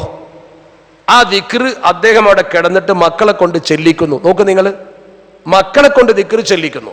പതിവായിട്ട് ഉസ്താദ് ചെല്ലുന്ന ദിക്ർ മക്കൾ ചെല്ലുന്നു, ഉസ്താദ് കൂടി ചൊല്ലുന്നു. അങ്ങനെ ഈ ദിക്ർ ഇങ്ങനെ ചൊല്ലി ചൊല്ലി ചൊല്ലി ആ ദിക്ർ തീരാറായപ്പോ ലാ ഇലാഹ ഇല്ലല്ലാ എന്ന് ഉറക്കെ ചൊല്ലി ഉസ്താദ് അങ്ങ് മരിച്ചും ചെയ്തു. പതിവായ ദിക്ർ പോലും തെറ്റിക്കാതെ ആ ദിക്ർ പോലും തൻ്റെ മക്കളെ കൊണ്ട് ചെല്ലിച്ച് ആ ദിക്റിലായിക്കൊണ്ട് മരണപ്പെടുന്ന ഒരു മനുഷ്യൻ അള്ളാഹുവിന്റെ മുമ്പിൽ നനഞ്ഞ നാവ്, ദിക്ർ കൊണ്ട് നനഞ്ഞ നാവുമായി ഒരാൾ ചെന്നാൽ അയാൾ സ്വർഗത്തിലാണ് എന്ന് അഷ്റഫുൽ ഖൽഖ് മുഹമ്മദ് മുസ്തഫ. അയാളുടെ മേൽ മലക്കുകളുടെ അനുഗ്രഹം ചൊരിയും. അതാണ് ഒരു കവി അദ്ദേഹം മരിച്ചപ്പോൾ പറഞ്ഞത്. ഈ മഴ, ഉസ്താദ് മരിച്ച ഉടനെയുള്ള തുള്ളി തുള്ളി മഴ, ഹൽ അസ്കബൽ അംലാഖു ദംഅഹു സുനിഹിം ബിമമാതി മൻ ഹുവ ഔറഉൽ അഗ്ജാലി. ആ വാക്കിന്റെ അർത്ഥം നോക്ക് നിങ്ങൾ. ഹൽ അസ്കബൽ അംലാഖു, മലക്കുകൾ പൊഴിച്ചതാണോ, മലക്കുകൾ പൊഴിച്ചതാണോ, ദംഅഹു സുനിഹിം, അവരുടെ ദുഃഖത്തിന്റെ കണ്ണുനീർ മലക്കുകൾ ഒഴുക്കിയതാണോ, ബിമമാതി മൻ ഹുവ ഔറഉൽ അഗ്ജാലി, തലമുറകളായി സൂക്ഷ്മതയോടെ ജീവിക്കുന്ന പണ്ഡിതന്മാരുടെ ഒരു കണ്ണി മരണപ്പെട്ടപ്പോൾ മലക്കുകൾ അവരുടെ കണ്ണുനീര് പൊഴിച്ചതാണോ, ഓമിൻ മസറത്തി അൻദഅഹു റബ്ബുലിൽ മിഅറാജി ഇക്റാമൻ ലഹു ബിനവാലി, അതോ പടച്ച റബ്ബ് ഈ മഹാനായ മനുഷ്യനെ തന്റെ സന്നിധിയിലേക്ക് മിഅറാജിന്റെ ദിവസം, മരിച്ചത് മിഅറാജിന്റെ സമയത്താ, ആ മിഅറാജിന്റെ സമയത്ത് അദ്ദേഹത്തെ അള്ളാഹു കൊണ്ടുപോയപ്പോൾ മലക്കുകൾ സന്തോഷം കൊണ്ടാണോ ഈ പൊടിക്കുന്ന കണ്ണുനീർ എന്ന് വളരെ മനോഹരമായിട്ട് കവി ചോദിച്ച ചോദ്യം നോക്ക് നിങ്ങൾ. ആ മഹാനായ മനുഷ്യന്റെ ജീവിതമാണ് സൂചിപ്പിക്കുന്നത്. ആ മനുഷ്യൻ ലം യർജു ഐശതൻ ഉമിൻ വറഫഹത്തിൻ ലം യർല ഫഖറൻ ഖത്തു ഫീ അഹ്വാലി. തന്റെ ജീവിതകാലത്ത് മഹാനായ നമ്മുടെ കോയക്കുട്ടി ഉസ്താദ് ലം യർജു ഐശതൻ ഉമിൻ, ഒരു നിഅമത്തുള്ള ജീവിതം അഥവാ അന്തസ്സുള്ള ജീവിതം നയിക്കാൻ ആഗ്രഹിച്ചില്ല, ആഡംബരമുള്ള ജീവിതം ആഗ്രഹിച്ചില്ല. ലം യർല ഫഖറൻ ഖത്തു ഫീ അഹ്വാലി, തന്റെ ഒരു ജീവിതത്തിലും തന്റെ പ്രവർത്തനത്തിലും മഹാനായ മനുഷ്യൻ ഒരു തരത്തിലുള്ള ഫഖർ അഥവാ അന്തസ്, അഹന്ത ആഗ്രഹിച്ചില്ല. ഒരു സംഭവം കവി വിശദീകരിക്കുന്നത് നോക്ക് നിങ്ങൾ. ഇത് ജാഅമൻ യദ്ഉഹു തിബ്ക ബർഅമിജിൻ സഅലു ബിഅയ്യിൻ ഫുന്ദുഖു ഇസ്തിഖ്ബാലി. ഒരനുഭവമാണ് കവി ആ കവിതയിൽ പറഞ്ഞിട്ടുള്ളത്. കോട്ടക്കൽ സ്വദേശിയായ ബഹുമാനായ അലവിക്കുട്ടി മൗലവി പ്രസിദ്ധനായ അറബി കവിയാണ്. അദ്ദേഹം ഉസ്താദ് മരിച്ചപ്പോൾ എഴുതിയ കവിതയിൽ കണ്ടു, ഇത് ജാ അമൻ യദ്ഉഹു, ഉസ്താദിനെ ക്ഷണിക്കാൻ വേണ്ടി വന്നു. തിബുക്ക ബറാമിജിൻ, ഒരു പരിപാടിയുടെ ഉദ്ഘാടനത്തിലൊരു പരിപാടിയിലേക്ക് ഉസ്താദിനെ ക്ഷണിക്കുന്നതിന് വേണ്ടി തെക്കൻ കേരളത്തിൽ ഒരു ടീം വന്ന കഥയാണ് പറയുന്നത്. ആ ക്ഷണിക്കാൻ വന്ന ആളുകൾ ഉസ്താദിനോട് ചോദിച്ചു, ബി അയ്യ ഫുന്ദുക്കിൻ, ഏത് ഹോട്ടലാണ്, ഏത് ഹോട്ടലാണ്, ബി അയ്യ ഫുന്ദുഖുസ്തിഖ്ബാലി, ഏത് ഹോട്ടലിലാണ് നിങ്ങളെ സ്വീകരിക്കാൻ ഞങ്ങൾ റൂം അറേഞ്ച് ചെയ്യേണ്ടത്? ഉസ്താദെ, നിങ്ങൾക്ക് ഏത് ഹോട്ടലിൽ എവിടെ റൂം അറേഞ്ച് ചെയ്യണം? കൊല്ലം ജില്ലയിലെ ഒരു പരിപാടിക്ക് ക്ഷണിക്കാൻ വന്നവരാണെന്നാണ് പറഞ്ഞത്. ഞാൻ അന്വേഷിച്ചപ്പോൾ, അത് ചോദിച്ചപ്പോൾ ഉസ്താദ് മറുപടി പറഞ്ഞു, അവലൈസ ഫീ ബുൽദാനികും മിൻ മസ്ജിദിൻ ഫഹുനാക ഉർഫതു മുഅ്മിനിൻ റഖാലി, അവലൈസ ഫീ ബുൽദാനികും, നിങ്ങളുടെ നാട്ടിൽ ഒട്ടും ഇല്ലയോ, മിൻ മസ്ജിദിൻ, ഒരു പള്ളിയും, നിങ്ങളുടെ നാട്ടിൽ പള്ളിയില്ലേ, ഫഹുനാക, അവിടെയാണ്, ഉർഫത്ത് മുഅ്മിനിൻ, ഒരു മുഅ്മിനിന്റെ റൂമുള്ളത്, റഹാൽ, സഞ്ചരിക്കുന്ന, റഹീലായ സഞ്ചരിക്കുന്ന യാത്രക്കാരനായ മുഅ്മിന് ഹോട്ടൽ വേണ്ട. അദ്ദേഹം പറഞ്ഞ വാക്ക് നോക്ക്, അവലൈസ ഫീ ബുൽദാനികും മിൻ മസ്ജിദിൻ ഫഹുനാക ഉർഫത്ത് മുഅ്മിനിൻ റഹാലി. ആരോടും അദ്ദേഹം അത് പറയുമായിരുന്നു, നിങ്ങൾ എനിക്ക് 5 സ്റ്റാർ റൂം ഒരുക്കണ്ട, നിങ്ങൾ പണം കൊടുത്തുകൊണ്ട് ലോഡ്ജ് ബുക്ക് ചെയ്യണ്ട, നിങ്ങൾ എനിക്ക് വേണ്ടി സന്തോഷത്തോടെ പള്ളി തുറന്നു വെച്ചാൽ മതി എന്ന് പറയുന്ന വിനയാന്വിതനായ മനുഷ്യൻ. ആ മനുഷ്യൻ നമ്മുടെ മുമ്പിൽ ഏത് പരിപാടി നിങ്ങൾ ഏൽപ്പിച്ചു നോക്ക്, നിങ്ങൾ ഏത് പരിപാടിക്ക് ഉസ്താദിനെ ക്ഷണിച്ചു നോക്ക്, ആരോഗ്യമുണ്ടോ? ഒരു 5 or 10 അരമണിക്കൂർ വരെ മുമ്പ് അദ്ദേഹം എത്തും. സംഘാടകർക്ക് യാതൊരു ബുദ്ധിമുട്ടും ഉണ്ടാക്കില്ല. വളരെ മനോഹരമായി അദ്ദേഹത്തിന്റെ മുഖത്ത് നോക്കിയാൽ തന്നെ, ആ മുഖത്ത് നോക്കിയാൽ തന്നെ സന്തോഷ. അദ്ദേഹം ആദ്യമായി വിമാനം കയറിയത് ബഹ്റൈൻ സമസ്ത കേരള സുന്നി ജമാഅത്തിന്റെ പരിപാടിക്കാ. ഞാനാണ് അദ്ദേഹത്തിന്റെ കൂടെ പോയത്. ഒരു പരിപാടി കണ്ടപ്പോൾ എന്നോട് പറഞ്ഞു, ഞാൻ ഇതുവരെ വിമാനം കയറിയിട്ടില്ല, എനിക്കൊരു വിമാനത്തിൽ എങ്ങനെയാ പോകേണ്ടതെന്ന് അറിയില്ല. അപ്പൊ ഞാൻ ഉസ്താദിനോട് ചോദിച്ചു, ഉസ്താദ് ഹജ്ജിന് പോയിട്ടില്ലേ? അത് കപ്പലിലായിരുന്നു എന്ന് പറഞ്ഞു. അപ്പൊ എന്നാ നമുക്ക് വിമാനം കയറാം. എന്നിട്ട് എന്നോട് ചോദിച്ചു, വിമാനത്തിന് ഭയങ്കര AC ഉണ്ടാവുന്ന കേട്ടിട്ടുള്ളത്, എനിക്ക് ശ്വാസം മുട്ടുണ്ട്, AC പറ്റില്ല. ഞാൻ പറഞ്ഞു, അഡ്ജസ്റ്റ്മെന്റ് സൗകര്യമുണ്ട്. ഞാൻ ചോദിക്കട്ടെ, അങ്ങനെ ഒരു മനുഷ്യൻ തുറന്നു പറയുമ്പോൾ നിഷ്കളങ്കതല്ല കാണിക്കുന്നത്? ഇവിടെ ചില ആൾക്കാർ ലോകത്ത് ചുറ്റിയന്റെ വലുപ്പമാണ് പണ്ഡിതത്തിന്റെ മഹത്വമായിട്ട് പറയാനുള്ളത്. അങ്ങനെയാണ്. നേരെ മറിച്ച് ഉസ്താദ് പറയുന്നതാ, ഞാൻ തീരെ വിമാനത്തിൽ പോയിട്ടില്ല. അങ്ങനെ അദ്ദേഹത്തെ വിളിച്ചു, പോയി ബഹ്റൈനിൽ ചെന്നു. തിരിച്ചു പോരുമ്പോൾ ഒരു സംഭവം ഞാൻ അത്ഭുതത്തോടെ കാണുകയാണ്. ബഹ്റൈൻ എയർപോർട്ടിൽ വെച്ച് അദ്ദേഹത്തെ ഡിപ്പാർച്ചർ ലോഞ്ചിലേക്ക് വിട്ടിട്ട് അവരൊക്കെ മടങ്ങി. പിന്നെ ഞാനും അദ്ദേഹം മാത്രമേ ഉള്ളൂ. ആ ലോഞ്ചിൽ അദ്ദേഹം ഇന്ന് ദിക്റിങ്ങനെ ചൊല്ലുന്നു മാല. ഒരു പക്ഷേ ഇതൊക്കെ CCTV കാണുന്നുണ്ടാവും. അദ്ദേഹത്തിന്റെ പെരുമാറ്റം, അദ്ദേഹത്തിന്റെ ജീവിത രീതി, ഇതൊക്കെ ഇങ്ങനെ കാണാം. ഒരു അരമണിക്കൂർ വെയിറ്റിങ്ങിന് നിൽക്കുക. അത് കഴിഞ്ഞ് വിമാനത്തിലേക്ക് പോകുമ്പോൾ ഒരു ഉദ്യോഗസ്ഥൻ വന്നിട്ട് പറഞ്ഞു, എയർ ഇന്ത്യയുടെ മാനേജർ വരുന്നുണ്ട്, ഉസ്താദിനെ ഒന്ന് കാണണം, ഉസ്താദിന്റെ ഒരു അനുഗ്രഹം വാങ്ങണമെന്ന് പറയുന്നുണ്ട്. അപ്പൊ ഞാൻ ചോദിച്ചു, എയർ ഇന്ത്യന്റെ മാനേജർ എവിടെയാ? മാനേജർക്ക് ഉസ്താദ് ഇല്ല. മാനേജർ ഉസ്താദിനെ ശരിക്കും നിരീക്ഷിച്ചത്. അപ്പോൾ ഒരുപാട് CCTV കണ്ടിട്ടുണ്ടാവും. എങ്ങനെയാണാവോ മാനേജർ കണ്ടപ്പോൾ ഈ മാനേജർ വന്നു നോക്കുമ്പോഴോ മാനേജർ പെണ്ണ, ഒരു പ്രായമായ സ്ത്രീയാണ്. അവരാണ് എയർ ഇന്ത്യയുടെ അവിടുത്തെ ബഹ്റൈനിലെ സെക്ഷൻ മാനേജർ. എന്നോട് വന്നിട്ട് പറഞ്ഞു, എനിക്ക് അദ്ദേഹത്തെ ഒന്ന് അനുഗ്രഹം വാങ്ങണം. അങ്ങനെ അദ്ദേഹത്തെ ആഗ്രഹം, എന്താ നിങ്ങൾക്ക് വേണ്ടതെന്ന് വെച്ചു. I want to touch his leg എന്ന് പറഞ്ഞു. എനിക്ക് അദ്ദേഹത്തിന്റെ കാല് തൊടണം, ഞാൻ പറഞ്ഞാൽ പറ്റൂല, കാല് തൊട്ട് വന്നിക്കാൻ പറ്റില്ല. ഒന്നാമതായ ഏർപ്പാട് ഉസ്താദ് ഇഷ്ടപ്പെടില്ല. അവിടെ നിങ്ങൾ അദ്ദേഹത്തെ ഏതെങ്കിലും രീതിയിൽ ബഹുമാനിച്ചോ, അനുഗ്രഹം ഉസ്താദ് പ്രാർത്ഥിച്ചോളും എന്ന് പറഞ്ഞു. അപ്പോൾ അവർ പിന്നെയും ചോദിച്ചു, may I touch his leg എന്ന് ചോദിച്ചു. പറ്റില്ല എന്ന് പറഞ്ഞു. ഞാൻ അത് ശരിയല്ല എന്ന് പറഞ്ഞു. അപ്പോൾ അവരോട് പറഞ്ഞപ്പോൾ അവര് ഉസ്താദിന് മുമ്പേ കൈകൂപ്പി വളഞ്ഞു നിന്നൊരു രംഗമുണ്ട്. സത്യത്തിൽ ആ ഉസ്താദും ഈ ഉത്തരേന്ത്യൻ സ്ത്രീയുമായി ഒരു ബന്ധവുമില്ല. ആ മനുഷ്യന്റെ മുഖം കണ്ടപ്പോ, ആ മനുഷ്യന്റെ പ്രകൃതി കണ്ടപ്പോ, ഇത് എനിക്ക് അനുഗ്രഹം തരാൻ പറ്റിയ ഒരു മനുഷ്യനാണെന്ന് ആ മുസ്ലിമിന് പോലും കരുതണമെങ്കിൽ നിങ്ങളൊന്ന് ആലോചിച്ച് നോക്കൂ. അങ്ങനത്തെ ഒരു മഹാനായ മനുഷ്യൻ, നമ്മളന്നത് വാർത്തയാക്കാത്ത ഒരു സ്ത്രീ ആയതുകൊണ്ടാണ്, ഫോട്ടോ എടുക്കാത്ത ഒരു സ്ത്രീ ആയതുകൊണ്ടാണ്. അപ്പൊ നിങ്ങൾ ചോദിച്ചു നോക്ക്, ദൂരെ നിന്ന് അവർ ഉസ്താദിനെ നിരീക്ഷിച്ച് വളരെ അകലെ നിന്നുകൊണ്ട് അവരിങ്ങനെ കൈകൂപ്പിയിട്ട് ഇങ്ങനെ വണങ്ങുന്ന ആ രംഗം എൻ്റെ മനസ്സിലിപ്പോഴും കാണുക. അപ്പൊ ഒരു മനുഷ്യൻ അല്ലാഹു ഭൂമുഖത്ത് കഴിവ് കൊടുത്താൽ, ആ കഴിവ് കുറെ ഉടയാടകളുടെ കഴിവോ വലിയ കാറിൽ സഞ്ചരിക്കലോ പറക്കലൊന്നും അല്ല. കൽബ് നന്നായ പടച്ചോൻ സ്വീകരിക്കും. അള്ളാഹു നമ്മുടെ കൽബുകളെ നന്നാക്കി തെരുമാറാവട്ടെ. എന്നതുപോലെ തന്നെ നിങ്ങൾ നോക്കൂ, നമ്മുടെ ബഹുമാനപ്പെട്ട ചെറുശ്ശേരി ഉസ്താദ്, നമ്മുടെ ഉസ്താദുമാരെ മുഴുവൻ എങ്ങനെയാ? നമ്മുടെ മഹാനായ ചെറുശ്ശേരി ഉസ്താദിന്റെ ജീവിതത്തിൽ വളരെ കുറഞ്ഞ സമയമുള്ളൂ, ഉള്ളത് കൊണ്ട് ഞാൻ പറയാം. ഉസ്താദിന്റെ ജീവിതം എന്ന് പറഞ്ഞാൽ മുഴുവൻ ഫിഖ്ഹാണ്. ജീവിതത്തിൽ അദ്ദേഹം ഫിഖ്ഹി വിഷയങ്ങളിൽ അവഗാഹമുള്ള മഹാനാണ്. എവിടെ എന്ത് ചോദ്യം എപ്പം നിങ്ങൾ ചോദിച്ചാലും ഉസ്താദ് റെഡിയാണല്ലോ. അത് പിന്നെ പറയാമെന്ന് ഉസ്താദ് പറയില്ല. ചോദിക്കുന്ന ആളെ ബോധ്യപ്പെട്ടാൽ ഫോണിൽ പോലും പറഞ്ഞു കൊടുക്കും. ഏത് വിഷയം ചോദിച്ചാലും കൃത്യമായ അദ്ദേഹത്തിന് മറുപടി ഉണ്ട്. അതുകൊണ്ട് തന്നെ ഉസ്താദിന്റെ ചെറുപ്പകാലം മുതൽ പിതാവിന്റെ ദർസിൽ 7 കൊല്ലം ഓതി. ചെറുശ്ശേരി മുഹമ്മദ് മുസ്ലിയാരാണ് അദ്ദേഹത്തിന്റെ പിതാവ്. സ്വന്തം പിതാവിന്റെ ദർസിൽ 7 കൊല്ലം ഓതിയിട്ട് പിന്നെ മഞ്ചേരി അബ്ദുറഹിമാൻ മുസ്ലിയാരുടെ ദർസിലേക്കാണ് പോകുന്നത്. മഞ്ചേരി അബ്ദുറഹിമാൻ മുസ്ലിയാരുടെ ദർസ് എന്നൊക്കെ പറഞ്ഞാൽ അന്ന് ഇന്റർവ്യൂ ചെയ്തിട്ട് കുട്ടികൾ എടുക്കും. എങ്ങനെ ഇന്റർവ്യൂ? ഒരു ചോദ്യം ചോദിക്കാനല്ല, ഒരു 8-10 ദിവസം ദർസിൽ നിർത്തും. എന്നിട്ട് ഉസ്താദ് ക്ലാസ് എടുത്തു കൊടുക്കും. ആ ക്ലാസ് കുട്ടിക്ക് ഫോളോ ചെയ്യാൻ കഴിയുന്നുണ്ട്, മനസ്സിലാവുന്നുണ്ട്, എന്നാ നിർത്തും, ഇല്ലെങ്കിൽ പോകാൻ പറയും. ബഹുമാനപ്പെട്ട ചെറുശ്ശേരി ഉസ്താദ് ആ ദർസിലേക്ക് ചെല്ലുന്ന സമയത്ത് ആ ദർസിലേക്ക് ഉസ്താദ് കയറി ചെല്ലുമ്പോൾ അവിടെ ബഹുമാനപ്പെട്ട ചെറുശ്ശേരി ഉസ്താദ് ഉദ്ദേശിക്കുന്ന മഞ്ചേരി അബ്ദുറഹിമാൻ മുസ്ലിയാർ ഇല്ല. അവിടുത്തെ ഖതീബും ഇമാമും മാത്രമേ ഉള്ളൂ. അപ്പൊ അവരെടുത്തൊരു മസല ചോദിക്കാൻ ഒരു ടീം വന്നിട്ടുണ്ട്. അവരാണെങ്കിൽ സ്വത്തവകാശ മസല ചോദിക്കാൻ വന്നതാ.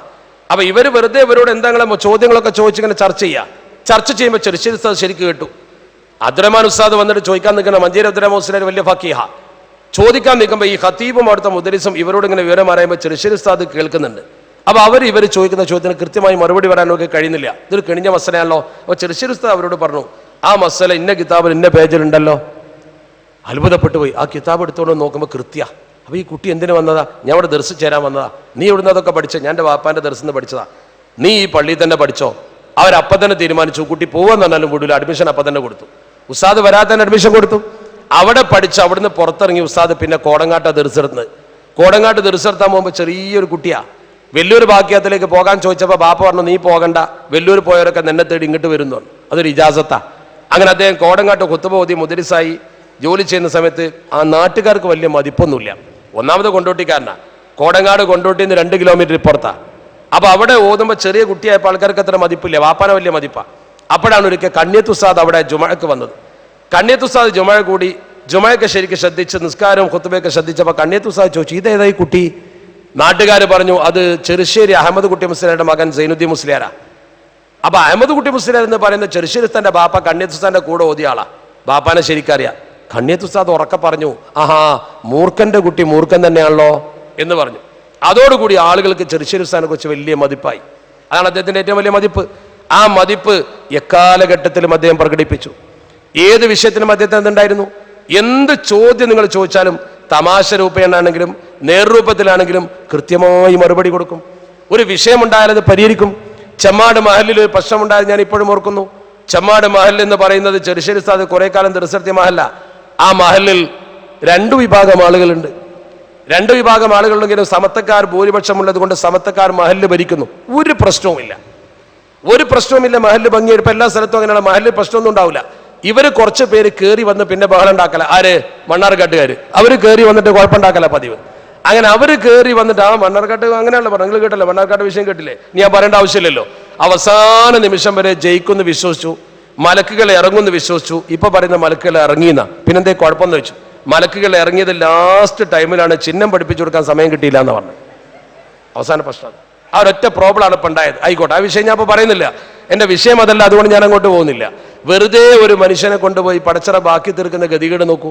ആർക്കൊക്കെ നല്ല ബുദ്ധി പടച്ചിറപ്പ് കൊടുക്കുമാറാവട്ടെ. ചെമ്മാട് മഹലിൽ 2 വിഭാഗം ആളുകളും ഒത്തൊരുമയോടുകൂടി മുന്നോട്ട് പോകുമ്പോൾ ആ മഹലിലെ ജനറൽ ബോഡി വരുന്ന സമയത്ത് ഒരു വിഭാഗം വന്നിട്ട് ബാപ്പുട്ടി ഹാജിയോട് പറഞ്ഞു, ചെമ്മാട് ബാപ്പുട്ടി ഹാജിയോട് പറഞ്ഞു, ഈ മഹലിൽ 70% ഞങ്ങളുണ്ട്. അവിടെ 70% ഞങ്ങളുള്ളത് കൊണ്ട് ഞങ്ങൾക്ക് ഈ മഹലിൽ കമ്മിറ്റിയിൽ അംഗത്വം വേണം, ഇത്ര അംഗത്തെ ഞങ്ങൾ എടുക്കണം എന്ന് പറഞ്ഞു. ബാപ്പുട്ടി ഹാജി സൗമ്യനായ മനുഷ്യനാണ്, നിങ്ങൾ കണ്ടിട്ടുണ്ടോ? അള്ളാഹു അദ്ദേഹത്തിന് മഗ്ഫിറത്ത് കൊടുക്കുമാറാവട്ടെ. ബാപ്പുട്ടി ഹാജി പറഞ്ഞു, അന്ന് ബാപ്പുട്ടി ഹാജി പറഞ്ഞു, 2 കൂട്ടരും കൂടി ഒരു മഹലിൽ ഭരിച്ചാൽ ശരിയില്ല. നിങ്ങൾക്കൊരാശയം, ഞങ്ങൾക്കൊരാശയം. 2 സുന്നത്യമായിട്ടാണെങ്കിൽ നമ്മൾ 2 കൂട്ടരും കൂടി ആകുമ്പോൾ ഒരു കാര്യം മഹലിൽ നടക്കൂല. നിങ്ങൾ 70% ഉണ്ട് എന്നല്ല നിങ്ങൾ പറയുന്നത്. നിങ്ങൾ 70% ഉണ്ടെങ്കിൽ നിങ്ങൾ മഹലിൽ ഭരിച്ചോ, ഞങ്ങൾ ഇടപെടുന്നില്ല. അവിടെ നമുക്കൊരു തെരഞ്ഞെടുപ്പ് നടത്താം. 70 എന്നല്ല നിങ്ങൾ പറഞ്ഞത്, 51% ആൾ നിങ്ങളുണ്ടെങ്കിൽ നിങ്ങൾ മഹല്ല് കമ്മിറ്റി ഉണ്ടായിക്കോ, ഞങ്ങൾ ആ കമ്മിറ്റിക്കില്ല. 49% നിങ്ങളുള്ളൂ എങ്കിൽ 51% ഞങ്ങളായിരിക്കും. അപ്പം ഞങ്ങൾ കമ്മിറ്റി ഉണ്ടാക്കും. ആ കമ്മിറ്റിയിലേക്ക് നിങ്ങൾ വരണ്ട, നിങ്ങൾക്ക് എല്ലാ സൗകര്യവും ഞങ്ങൾ ചെയ്തു തരും, കമ്മിറ്റിയിൽ നിങ്ങൾ വേണ്ട. അതല്ല 49% ഞങ്ങളുള്ളൂ എന്നാൽ നിങ്ങൾ ഭരിച്ചോ, ഞങ്ങൾ ആ കമ്മിറ്റിക്ക് വരുന്നില്ല. 2 കൂട്ടരും ചേർന്നുള്ള അഴകുഴമ്പൻ സമീപനം വേണ്ട എന്ന് പറഞ്ഞു. അല്ലെങ്കിൽ ഞങ്ങൾ ഇതുവരെ ഭരിച്ച പോലെ ഭരിക്കാം. അപ്പോൾ അവർ പറഞ്ഞു തെരഞ്ഞെടുപ്പ് നടത്താൻ തീരുമാനിച്ചു. തെരഞ്ഞെടുപ്പിന് എല്ലാ കാര്യങ്ങളും ഒരുങ്ങി. അങ്ങനെ തെരഞ്ഞെടുപ്പിന്റെ ദിവസം അടുത്തപ്പോൾ മധ്യസ്ഥരെ ചുമതലപ്പെടുത്തി UP പോക്കരാജി അടക്കമുള്ള മധ്യസ്ഥരായ ആൾക്കാരാണ്, നാട്ടിലെ ആൾക്കാർ. അവസാനം ഒരു പുതിയ പ്രശ്നം പൊട്ടിപ്പുറപ്പെട്ടു. ആ മഹലിൽ സുന്നികൾക്ക് മാത്രമേ വോട്ടുള്ളൂ. പക്ഷേ ഏത് മഹലിലും ഉണ്ടാകുന്ന പോലെ ആ മഹലിലുമുണ്ട് ചിലപ്പോൾ സുന്നി പള്ളിയിൽ പോകും, ചിലപ്പോൾ മുജാഹിദ് പള്ളിയിൽ പോകും, ചിലപ്പോൾ ജമാഅത്ത് പള്ളിയിൽ പോകും. അങ്ങനെ കുറച്ച് ആൾക്കാരുണ്ട്. ലാ ഇലാഹ ഉലായി വലാ ഇലാഹ ഉലായി, അങ്ങോട്ടും അല്ല ഇങ്ങോട്ടും അല്ല, ആരാന്ന് ചോദിച്ചാൽ പറയില്ല. അത്തരം ആളുകൾക്ക് വോട്ടുണ്ടോ എന്ന് ചോദിച്ചു. അത്തരം ആളുകൾക്ക് വോട്ടുണ്ടോ എന്ന് ചോദിച്ചപ്പോൾ മധ്യസ്ഥനായ UP പോക്കലാജി പറഞ്ഞു, നമുക്കൊരു കാര്യം ചെയ്യാം, അത്തരം ആളുകൾക്ക് വോട്ട് കൊടുക്കണോ കൊടുക്കണ്ടയോ നമ്മൾ തർക്കിക്കണ്ട, നമുക്കൊരു പണ്ഡിതനോട് ചോദിക്കാം. അങ്ങനെ പണ്ഡിതനോട് ചോദിക്കാമെന്ന് തീരുമാനിച്ചപ്പോൾ എല്ലാവരും പറഞ്ഞു, എന്നാൽ ചെറുശ്ശേരി ഉസ്താദിനോട് ചോദിക്കാം. അപ്പം മറുഭാഗം പറഞ്ഞു, അത് പറ്റില്ല, ചെറുശ്ശേരി ഉസ്താദ് ഈ പള്ളിയിൽ തന്നെ ഉള്ള ആളാ, അത് നിങ്ങളാളാ, അദ്ദേഹത്തോട് ചോദിച്ചാൽ പറ്റില്ല, വേറൊരു പണ്ഡിതനോട് ചോദിക്കണം. അപ്പൊ ഇവര് പറഞ്ഞു, നമ്മൾ ആളുകൾ പറഞ്ഞാൽ നിങ്ങൾ പറയുന്ന ആളോട് ചോദിക്കാം, മസല ഒന്നല്ലേ ഉണ്ടാവും ആര് പറഞ്ഞാലും. അപ്പോഴവർക്ക് വാശി, ചെറുശ്ശേരി ഉസ്താദിനോട് ചോദിക്കാൻ പറ്റില്ല, അത് നിങ്ങളെ ആളാ. അപ്പൊ ഉടനെ തന്നെ പറഞ്ഞു, എന്നാ നിങ്ങൾ പറ. ഉടനെ അവര് പറഞ്ഞു, ഓക്കെ സൈനുദ്ദീൻ കുട്ടി മുസ്ലിയാരോട് ചോദിക്കാം, അദ്ദേഹമുള്ള കാല, ഓക്കെ ഉസ്താദിനോട് ചോദിക്കാമെന്ന്. ആയിക്കോട്ടെ. അങ്ങനെ ഓക്കെ സൈനുദ്ദീൻ കുട്ടി മുസ്ലിയാരുടെ അടുത്തേക്ക് പോകാൻ തീരുമാനിച്ചു. ഓക്കെ ഉസ്താദിന്റെ അടുത്തേക്ക് 2 കൂട്ടരും പോയി. ഓക്കെ സൈനുദ്ദീൻ കുട്ടി സാറെ ദർസിൽ 2 വർഷം ബഹുമാനപ്പെട്ട ചെറുശ്ശേരി ഉസ്താദ് ഓതിയിട്ടുണ്ട്. ഓക്കെ ഉസ്താദിന്റെ അടുത്തേക്ക് ഇവരെല്ലാവരും കൂടി ചെന്നു. ഓക്കെ ഉസ്താദ് ചോദിച്ചു, നിങ്ങൾ എവിടുന്നാ? ഞങ്ങൾ ചെമ്മാട്ടുന്ന. എന്തിനാ നിങ്ങൾ ഇങ്ങോട്ട് വന്നത്? ഞങ്ങളൊരു മസല ചോദിക്കാൻ വന്നതാ. ഉടനെ തന്നെ ഓക്കെ സൈനുദ്ദീൻ കുട്ടി മുസ്ലിയാർ പറഞ്ഞു, ചെമ്മാട്ടുന്ന് മസല ചോദിക്കാൻ ഇങ്ങോട്ട് വരണ്ട, അവിടെ ചെറുശ്ശേരി ഉണ്ട്, ചെറുശ്ശേരി പറയുന്ന മാതിരി ചെയ്താൽ മതി എന്ന് പറഞ്ഞു. അപ്പൊ ഇവർ പറഞ്ഞു, അല്ല ഉസ്താദേ, ഇതൊരു എന്ത് സംഘടനാപരമായ പ്രശ്നമാണെങ്കിലും ഇസ്ലാമിലെ മസല ചെറുശ്ശേരി പറഞ്ഞ പോലെ ചെയ്താൽ മതി എന്നാണ്. ഒരു അന്തം വിട്ടുപോയി. മടങ്ങി വരും, ഒരു പിടുത്തം കിട്ടിയില്ല. മടങ്ങി വന്നപ്പോൾ ഇവർ നിർബന്ധിതരായി ചെറുശ്ശേരി ഉസ്താദിന്റെ അടുത്ത് പോകാൻ. അങ്ങനെ എല്ലാവരും കൂടി ചെറുശ്ശേരി ഉസ്താദിന്റെ അടുത്ത് ചെന്നു. വിഷയം എന്താ? ഇങ്ങനത്തെ ആളുകൾക്ക് വോട്ടുണ്ടോ? ഉസ്താദ് പറഞ്ഞു, അതൊരു പ്രയാസമുള്ള കാര്യമില്ല, അവർക്ക് നമുക്ക് വോട്ട് വേണ്ടോ വേണ്ട തീരുമാനിക്കാം, എത്ര ആളുണ്ടെന്ന് വെച്ചു. ലിസ്റ്റ് ഉണ്ടാക്കാൻ പറഞ്ഞു. ലിസ്റ്റ് ഉണ്ടാക്കിയിട്ട് അവരെ യോഗം വിളിക്കാൻ പറഞ്ഞു. യോഗം വിളിച്ചിട്ട് ഉസ്താദ് പറഞ്ഞു, അവരോട് അമലിയാത്തും ദീനിയാത്തും ചോദിച്ചാൽ പ്രശ്നം തീർന്നു എന്നാണ്. ഇവർക്ക് മനസ്സിലായില്ല എന്താ ചോദിക്കേണ്ടത്. അപ്പൊ ഉസ്താദ് പറഞ്ഞു, നിങ്ങൾ ആൾക്കാരെ വിളിച്ചിട്ട് അവരോട് പറ, തറാവീഹ് എത്ര റക്അത്താന്ന് ചോദിക്ക്, അതിന് മറുപടി എന്താ നോക്ക്. 20 എന്ന് പറയുന്ന ആൾക്കാർക്ക് വോട്ടുണ്ടാവും. നമ്മുടെ തൊട്ടപ്പുറത്താണ് മമ്പുറത്തെ തങ്ങളെ ഹക്കജാക്ക് ബർക്കത്ത് കൊണ്ട് ദ്വാരനാൽ ഗുണമാണോ ദോഷമാണോ എന്ന് ചോദിക്ക്. ഗുണമെന്ന് പറഞ്ഞവർക്ക് വോട്ട് കൊടുക്കുകയാണ്. ഈ ചോദ്യം പോയി ചോദിച്ചു. ഒന്ന് വിശ്വാസം, ഒന്ന് കർമ്മവും. അതിന് മറുപടി കിട്ടിയവർക്ക് വോട്ടും കൊടുത്തോ തന്നെ. അങ്ങനെ വോട്ട് നടന്നപ്പോഴോ 65% സമത്തക്കാരും 35% അവരും. ഭൂരിപക്ഷം നമ്മളായിരുന്നു. 65% നമ്മുടെ ആളുകളാണ് വന്നത്. 65% നമ്മുടെ ആളുകൾ വന്നപ്പോൾ നിങ്ങൾ നോക്കണം, ആ 65% മഹല്ല് ഭരിക്കുന്നു, സുന്ദരമായി മുന്നോട്ട് പോകുന്നു, ഒരു കുഴപ്പമില്ല. ഈ രീതിയിൽ കൃത്യമായി ഒരു വിഷയം വരുമ്പോൾ തീർക്കാനുള്ള ഒരു കഴിവുസാനുണ്ട്. ഒരു മഹല്ലിൽ ഇതുപോലെ ഒരു പ്രശ്നം വന്നു. ആ മലബാറിൽ തന്നെ ഒരു മഹല്ലിൽ ഇതുപോലെ പ്രശ്നം വന്നു. ആ മഹല്ലിൽ പള്ളി വിപുലീകരിച്ചപ്പോൾ കുറച്ച് സ്ഥലം ഖബർസ്ഥാനിലേക്ക് പോകുന്നു. ആ ഖബർസ്ഥാൻ്റെ അവിടെ സ്ലാബ് ഇട്ട് ശരിക്കും അതിൻ്റെ മുകളിൽ പള്ളിയാക്കാൻ പോവുക. പള്ളിയിലെ ഇമാമ് ശരിക്ക് കാര്യങ്ങളൊക്കെ പറഞ്ഞ് ബോധ്യപ്പെടുത്തി പള്ളി വികസിപ്പിക്കണതെല്ലാം നിവൃത്തിയില്ല, പഴയ ഖബറല്ലേ, ആ ഖബറിന് കുഴപ്പമൊന്നും വരാതെ പള്ളിൻ്റെ അടിയിൽ സ്ലാബിൻ്റെ അടിയിൽ ഉണ്ടാവും എന്നൊക്കെ വിശദീകരിച്ചു കൊടുത്തു. അങ്ങനെ പറഞ്ഞപ്പോൾ ആളുകൾ സമ്മതിച്ചു, പള്ളി വിപുലീകരിക്കാൻ തീരുമാനിച്ചു. പിറ്റത്താഴ്ച ഫിത്തനയുമായി കുറച്ച് ആൾക്കാർ വന്നു. ഒരു 10 കുടുംബക്കാർ വന്നിട്ട് പറഞ്ഞു, ഞങ്ങളെ പാപ്പാൻ്റെ ഖബറിൻ്റെ സ്ഥലം എടുക്കാൻ പറ്റൂല എന്ന് പറഞ്ഞു. അങ്ങനെ വാശിയായി പ്രശ്നമായപ്പോൾ അവിടെയുള്ള ബുദ്ധിമാനായ ഖത്തീബ് അവരെല്ലാവരെയും കൂട്ടി നേരെ പോയി ഉസ്താദിൻ്റെ അടുത്തേക്ക്. ചെറുശ്ശേരി ഉസ്താദിനും ഒരു വിഷയമെത്തി. ഈ കുടുംബക്കാർ വിഷയം അവതരിപ്പിച്ചു. ഉസ്താദ് ചോദിച്ചു, നിങ്ങൾക്ക് എന്താ പ്രശ്നം എന്ന് ചോദിച്ചു. അവർ പറഞ്ഞു, ഞങ്ങളെ ബാപ്പാൻ്റെ ഖബറിൻ്റെ മേലെ പള്ളി ഉണ്ടാക്കാൻ പറ്റൂല എന്നാണ്. ആ ഉസ്താദ് സൗഹൃദത്തോടെ കേട്ട് ചിരിച്ചുകൊണ്ട് ചോദിച്ചു, ഞാൻ ചോദിക്കട്ടെ, നിങ്ങൾ പറയുന്ന നിങ്ങളെ ബാപ്പാൻ്റെ ഖബറിൻ്റെ നേരെ പള്ളി ഉണ്ടാക്കാൻ പറ്റൂല എന്നാ? ബഹുമാനപ്പെട്ട ഉസ്താദ് അവരോട് ചിരിച്ചുകൊണ്ട് ചോദിച്ചു, ബാപ്പാൻ്റെ സ്ഥലത്ത് കമ്മിറ്റി പള്ളി ഉണ്ടാക്കുകയാണോ, പള്ളിൻ്റെ സ്ഥലത്ത് ബാപ്പാനെ മറവ് ചെയ്താണോ എന്ന് ചോദിച്ചു. അപ്പോൾ ഇവർ പറഞ്ഞു, പള്ളിൻ്റെ സ്ഥലത്ത് ബാപ്പാനെ മറവ് ചെയ്താണ്. അപ്പോൾ ലേശം ഒരു ഗൗരവം കുറഞ്ഞു. ഇനി എന്താ നിങ്ങൾക്ക് പ്രശ്നം എന്ന് ചോദിച്ചു. ബാപ്പാൻ്റെ ഖബർ സംരക്ഷിക്കണം എന്നുള്ള ഞങ്ങളെ ആഗ്രഹം എന്നാണ്. നിങ്ങളെ ബാപ്പാൻ്റെ ഖബർ സംരക്ഷിക്കാൻ നിങ്ങൾ എന്താ ചെയ്തത്? ഞങ്ങളൊന്നും ചെയ്തിട്ടില്ല. നിങ്ങൾ രാത്രി പോയി നോക്കാറുണ്ടോ? ഇല്ല. എന്നാൽ ഇന്ന് രാത്രി 2 മണിക്കോ 3 മണിക്കോ ഒന്ന് പോയി നോക്ക്. നായ മൂത്രമൊക്കെ ഉണ്ടാവും, പാമ്പ് കയറി ഇറങ്ങുന്നുണ്ടാവും, തേളുണ്ടാവും. ഇതാണോ സംരക്ഷണം? അപ്പോൾ അവരിങ്ങനെ അന്തം വിട്ടു. എന്നാൽ അത് പള്ളിയാക്കി പള്ളി അതിൻ്റെ മുകളിൽ വന്നാൽ അതിൻ്റെ മുകളിൽ ഇഴ്ത്തിക്കാഫ് നടക്കും, ഖുർആനോത്ത് നടക്കും, അതിൻ്റെ ഒക്കെ കൂലി ആ ഖബറിൽ കിട്ടും. ഒരു ചെടിത്തൻ്റെ കുട്ടിയാൽ അതിന് കൂലി കിട്ടുന്നില്ലേ? അപ്പൊ ആ കൂലി വാപ്പാക്ക് കൊടുക്കണോ അതോ നായ മൂത്രമൊഴിക്കുന്ന പോലെ അങ്ങനെ ഇട്ട് പോകണോ, എന്താ വേണ്ടതെന്ന് വെച്ചു. അപ്പൊ എല്ലാവർക്കും പള്ളി ആയിക്കോട്ടെ എന്ന് അഭിപ്രായമായി. കുഴപ്പമില്ല, എല്ലാ പ്രശ്നവും പരിഹരിച്ചു. എൻ്റെ വാപ്പാന്റെ ഖബറും കൂടി പള്ളിയൊക്കെ തിരക്കില്ല എന്ന് ചില ആൾക്കാർ പിന്നെ പറയുന്നത്. ആ ഒരു അവസ്ഥയിലേക്ക് മസലൊന്നുമില്ലാതെ ചിരിച്ചുകൊണ്ട് അവരെ സമ്മതിപ്പിക്കാനുള്ള കഴിവ്, ആ ഒരു ബദാഹത്തുല്ലക്കല്, അത് അള്ളാഹു കൊടുത്ത ഏറ്റവും വലിയ കഴിവാ. എന്നാൽ അതേ മനുഷ്യൻ തന്നെ തൂക്കിപ്പിടിച്ച സാധനം വാങ്ങി അദ്ദേഹം തന്നെ തൻ്റെ വീട്ടിലേക്ക് കൊണ്ടുപോയി മാർക്കറ്റിൽ നിന്ന് മൻ ഹമല ബിദാഅതഹു ഫഖദ് ബരിഅ മിനൽ കിബർ. ഒരാൾ തൻ്റെ സാധനം ചുമന്നു കൊണ്ടുപോയാൽ അവൻ അഹങ്കാരത്തിൽ നിന്ന് മുക്തനാണ്. അഷ്റഫുൽ ഖൽഖ് മുഹമ്മദ് മുസ്തഫ. അപ്പൊ ഇവിടെ നമ്മൾ മനസ്സിലാക്കേണ്ടത് ജാട കാണിക്കലല്ല പാണ്ഡിത്യം. നമ്മൾ സത്യത്തിന്റെ മുകളിലാണെന്നതിന്റെ തെളിവാണ് ഈ രണ്ട് മഹാന്മാരെ മരണം. ചെറുശ്ശേരി ഉസ്താദ് മരിക്കുന്നതിന്റെ മുമ്പ് നിങ്ങൾക്കറിയോ, തൻ്റെ വീട്ടിലെ സകല കിതാബും ദാറുഹുദയിൽ കൊണ്ടുപോയി വഖഫ് ചെയ്തു. എല്ലാ കിതാബും ഓരോ ദിവസം ഓരോ കിതാബുകളുണ്ടെന്ന് രോഗമൊന്നുമില്ല. എന്തിനത് കൊണ്ടുവരുന്നത് മനസ്സിലായില്ല. എല്ലാ കിതാബും വീട്ടിൽ നിന്ന് കൊണ്ടുവന്നതിന് ശേഷം പറഞ്ഞു ഇത് ദാറുഹുദക്ക് വഖഫ. എന്തിനാ ഈ കൊല്ലം വഖഫ് ചെയ്തത്? ഇതുവരെ വഖഫ് ചെയ്യാതെ ഈ കൊല്ലത്തിന്റെ തുടക്കത്തിൽ, അഥവാ മരിക്കുന്ന കൊല്ലത്തിന്റെ തുടക്കത്തിൽ, കഴിഞ്ഞ കൊല്ലം റമദാൻ കഴിഞ്ഞ് കോളേജ് തുടങ്ങിയപ്പോൾ, കഴിഞ്ഞ കൊല്ലം റമദാൻ കഴിഞ്ഞ് കോളേജ് തുടങ്ങിയപ്പോൾ രോഗമൊന്നുമില്ല. ഉസ്താദ് പറഞ്ഞു എന്താ സിലബസ്, എനിക്കെന്താണ് നിങ്ങൾ വിഷയമിട്ടിരിക്കുന്നത്? അപ്പൊ എല്ലാ കൊല്ലവും ഉസ്താദ് ക്ലാസ് എടുക്കാറുള്ള എന്താ, 12ാം ക്ലാസ്സിലും 11ാം ക്ലാസ്സിലാണ് ദാറുഹുദയിലെ ഫൈനൽ ക്ലാസ്, 12ാം ക്ലാസ്സിൽ തൊയ്ഫ, 11ാം ക്ലാസ്സിൽ മഹല്ലി. അപ്പൊ ഉസ്താദ് പറഞ്ഞു ഇത് എല്ലാ കൊല്ലവും അങ്ങനെ തന്നെ, പിന്നെ ചോദിക്കേണ്ട കാര്യമില്ല, പിന്നെ എന്തിനാ ഉസ്താദ് ചോദിച്ചത്? വെറുതെ ചോദിച്ചു, എന്തൊരു കാര്യം ഉണ്ടാവും. അപ്പൊ ചോദിച്ചപ്പോൾ പറഞ്ഞു ഇങ്ങനെയാണ്. അപ്പൊ ഉസ്താദ് പറഞ്ഞത് മാറ്റണം, എനിക്കൊരു ഹദീസിന്റെ കിതാബ് വേണം, ഒന്നാണ് മാറ്റിക്കോ ഫിക്ക്.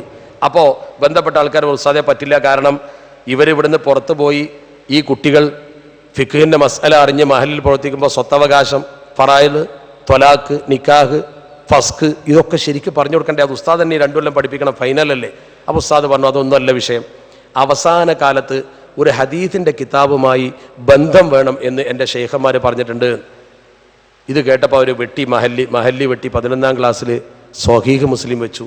ആ സ്വഹീഹ് മുസ്ലിം ക്ലാസ് എടുക്കുമ്പോഴാണ് ഉസ്താദിന് രോഗം വന്നതും റൂമിൽ പോയി ഫത്വ ചോദിക്കാൻ വന്ന ആൾക്കാരോട് സംസാരിച്ചപ്പോൾ തലമിന്നി വീണതും അവസാനത്തെ ക്ലാസ് അതാ. ഞാൻ ചോദിക്കട്ടെ, ആ കൊല്ലത്തിൻ്റെ തലക്കൽ തുടക്കത്തിൽ എന്തിനാ അവസാന കാലത്ത് എന്ന് പറഞ്ഞത്? അവസാന കാലത്ത് ഒരു ഹദീസിന്റെ കിതാബുമായി ബന്ധം വേണം. എങ്ങനെ അവസാന കാലത്ത് എന്ന് പറയാൻ കാരണം? ഒരു രോഗമൊന്നുമില്ലല്ലോ, ആ മരണം മുന്നിൽ വന്നിരിക്കുന്നു എന്ന് മനസ്സിലായിട്ടുണ്ട്. നമ്മുടെ പഴയകാല നേതാക്കൾക്കൊക്കെ, ശംസുലമ അടക്കമുള്ള മഹത്തുക്കൾക്ക് അത് വന്നിട്ടുണ്ട്. നമ്മൾ ശ്രദ്ധിക്കേണ്ട 2 കാര്യമാണ്. ജീവിതത്തിൽ അവർ ചെയ്ത ഖിദ്മത്ത്, അവരുടെ വിനയം, മരിക്കുമ്പോൾ അവർ കാണിച്ച ഈ ഈമാനിക ബോധം, ഇത് പോരെ നമുക്ക് ആ മഹാന്മാരെ മനസ്സിലാക്കാം. നിങ്ങൾക്കറിയോ CH ഹൈദ്രോസ് മുസ്ലിയാർ എന്ന മഹാപണ്ഡിതൻ, അതുകൂടി പറഞ്ഞ് ഞാൻ അവസാനിപ്പിക്കാം. എത്രക്കാ കറക്റ്റ് വാങ്ങി കൊടുക്കുന്നത്? 56 ടൈമുണ്ട്, ഞാൻ പറയാം. നമുക്ക് മുക്കാലിന് അവസാനിപ്പിച്ചാൽ പോരെ? എന്നാലും നിങ്ങൾക്ക് പള്ളിയിലേക്ക് എത്തിക്കൂടെ? 3:45 അവസാനിപ്പിക്കാം. 5 മിനിറ്റ് ഞാൻ എടുക്കുന്നു, കാരണം സമയം കിട്ടിയാൽ ഒരുപാട് കാര്യം പറയണമെന്ന് എനിക്കുണ്ടായിരുന്നു. നമുക്കറിയാമല്ലോ, കേരളത്തിന്റെ ഇലക്ഷനും അതിൽ ബന്ധപ്പെട്ടതും ഒരുപാട് പുലിവാല് പിടിപ്പിച്ചു, നിങ്ങൾക്കറിയാലോ. ആ വിഷയത്തിലേക്കൊന്നും ഞാനിപ്പോൾ കടക്കുന്നില്ല, ഇൻഷാ അല്ലാഹ് നമുക്ക് മറ്റൊരു സമ്മേളനം വെച്ച് പറയാം. ഇപ്പം നമ്മൾ നല്ലവർ അനുസ്മരിക്കുന്ന സമയമാണ്, അതിൻ്റെ ഇടയ്ക്ക് നമ്മൾ മറ്റൊന്നും പറയണ്ട. അള്ളാഹു നമുക്ക് ബർക്കത്ത് ചെയ്യുമാറാവട്ടെ, സമസ്തക്കൊപ്പം നിൽക്കാൻ പടച്ചറപ്പ് നമുക്ക് ആഫിയത്ത് തരുമാറാവട്ടെ. ഞാൻ പറയട്ടെ, മഹാനായ CH ഹൈദ്രോസിലെ കുറ്റിപ്പുറത്തുണ്ട് ഒരു ചെറിയ പള്ളി, നിങ്ങൾ ഇന്ന് വന്നാലും കാണും, റെയിൽവേ ട്രാക്കിൻ്റെ തൊട്ടടുത്ത്. ഈ പള്ളിയിൽ ഒരു ദിവസം വൈകുന്നേരം ഉസ്താദ് 9 മണിക്ക് എത്തി. രാത്രി 9 മണിക്ക് വന്നപ്പോൾ ഉസ്താദ് ആ പള്ളി നിസ്കരിച്ച് അവിടെ കിടന്ന്, പിറ്റേന്ന് ഇവിടെ കാസർഗോഡ് ആ പ്രോഗ്രാം ഇങ്ങോട്ട് വരാനാണ്. ബഹുമാനപ്പെട്ട ഉസ്താദ് അവർ പള്ളി കയറി നിസ്കരിച്ചപ്പോൾ നോക്കുമ്പോൾ പള്ളിയിലെ സ്ഥിരം ഇമാമില്ല, പകരം ഒരു ചെറുപ്പക്കാരനാണ് ഡ്യൂട്ടിയിൽ. ആ ചെറുപ്പക്കാരൻ ഡ്യൂട്ടിയിൽ നിൽക്കുന്ന സമയത്ത് അയാൾക്ക് ഉസ്താദിനെ അറിയില്ല. അത് പാവം ചെറിയ കുട്ടിയാ, മുത്തഅല്ലിമ. ഈ മുത്തഅല്ലിം ഉസ്താദ് വന്ന് നിസ്കരിച്ചപ്പോൾ നോക്കിയിരുന്നു. ഉസ്താദ് ഇറങ്ങിയിട്ട് പള്ളി പൂട്ടാൻ. ഉസ്താദ് നിസ്കരിച്ചു, പിന്നെയും സുന്നത്ത് നിസ്കരിച്ചു. കുട്ടി ഇങ്ങനെ നോക്കിയിരുന്നു. ഉസ്താദ് നിസ്കാരമൊക്കെ കഴിഞ്ഞ ശേഷം അവിടെ കിടക്കാനുള്ള പരിപാടിയാണെന്ന് കണ്ടപ്പോൾ കുട്ടി പറഞ്ഞു ഇവിടെ കിടക്കാൻ പറ്റില്ല എന്ന് പറഞ്ഞു. അപ്പോൾ ഉസ്താദ് പറഞ്ഞു ആയിക്കോട്ടെ മോനെ, ഞാനൊരു പായ എടുത്ത് പുറത്ത് കിടക്കാം, കണ്ണീര് വരും ഇത് കേട്ടാൽ. ആ കുട്ടി പറഞ്ഞു പള്ളിയിൽ നിന്ന് പായ എടുക്കാൻ പറ്റൂല. ഉസ്താദ് ആ പായ അവിടെ വെച്ചു, പുറത്തിറങ്ങി കുട്ടിയോട് പറഞ്ഞു മോൻ പള്ളി അടച്ചോ. കുട്ടി പള്ളി പൂട്ടിപ്പോയി.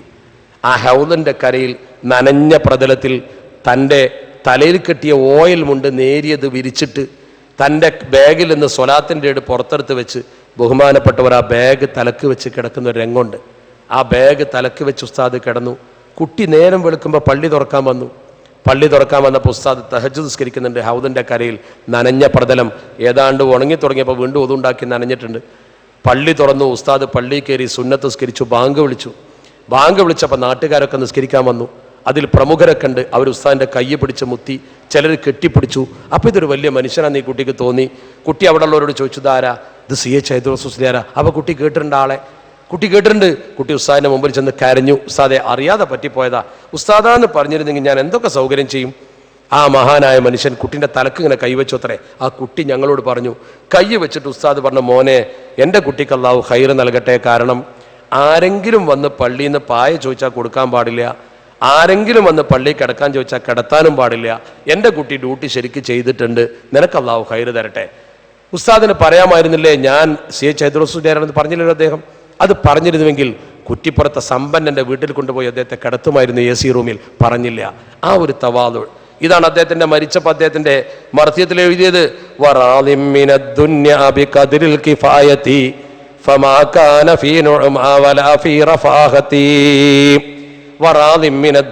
ദുന്യാവിൽ നിന്ന് തൃപ്തിപ്പെട്ടു, ബി ഖദരിൽ കിഫായത്തി, ഒരു കിഫായത്തിന്റെ ഖദർ കൊണ്ട്, ഫമാ കാന ഫീ നുഅമാ വലാ ഫീ റഫാഹത്തി, ഒരു റഫാഹത്തും ഒരു അന്തസ്സും അദ്ദേഹം ആഗ്രഹിച്ചില്ലെന്ന് മാത്രമല്ല, ഹലീമുൻ സബൂറുൻ കാന ഐന തസവ്വുഫി അദീമുൽ മസീലി ഗൈറു ഖൈഫിൽ ഉമ്മത്തി.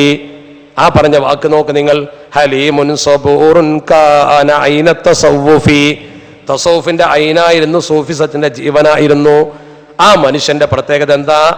അദ്ദേഹം അദീമുൽ മസീലാണ്, തുല്യതയില്ലാത്ത മനുഷ്യനാണ്. നമ്മളെ ഓരോ നേതാക്കളെ അനുസ്മരിക്കുമ്പോഴും ഓരോ നേതാക്കളെ കുറിച്ച് പഠിക്കുമ്പോഴും ആ മഹാന്മാരെ ജീവിതം വല്ലാത്ത പാഠമാണ്. പടച്ച റബ്ബിനെ പേടിച്ച, അള്ളാഹുവിനെ ഭയപ്പെട്ട, നിങ്ങൾക്കറിയോ ഓക്കെ അർമിയ മുസ്ലിയാർ എന്ന് പറയുന്നൊരു മനുഷ്യനുണ്ടായിരുന്നു, നമ്മുടെ മുഷാവറ മെമ്പർ. അള്ളാഹു അദ്ദേഹത്തിന്റെ ഖബർ വിശാലമാക്കുമാറാവട്ടെ. കാലിന്റെ എല്ല് പൊട്ടിയിട്ട് കോഴിക്കോട്ട് ആശുപത്രിയിൽ കിടക്കുകയാണ്. കാലിങ്ങനെ തലയിൽ വെച്ചിരിക്കുന്നു. ഒന്ന് ഉറങ്ങിയപ്പോൾ കാല് തലയിൽ നിന്ന് തെറ്റിയപ്പോൾ കാല് മറിഞ്ഞു. കമ്പിയിട്ട കാല് മറിഞ്ഞാൽ എങ്ങനെ വേദന, വാവിട്ട് കരഞ്ഞുപോയി, ഉറക്ക കരഞ്ഞുപോയി. വേദന കൊണ്ട് വയസ്സായ മനുഷ്യനല്ലേ, ഉറക്കന് കരഞ്ഞപ്പോ കുട്ടികളൊക്കെ ഓടി വന്നു. എല്ലാവരും ഓടി വന്ന് നോക്കുമ്പോൾ ഉസ്താദ് കരയാ, കാല് മറിഞ്ഞെടുക്കുക. കാല് നിർത്തി ഒക്കെ ശരിയാക്കി ലെവലാക്കി വെച്ച് ഡോക്ടറൊക്കെ വന്ന് നോക്കി. അപ്പോൾ ഉസ്താദിന് തോന്നി കരഞ്ഞത് കൂടിപ്പോയി.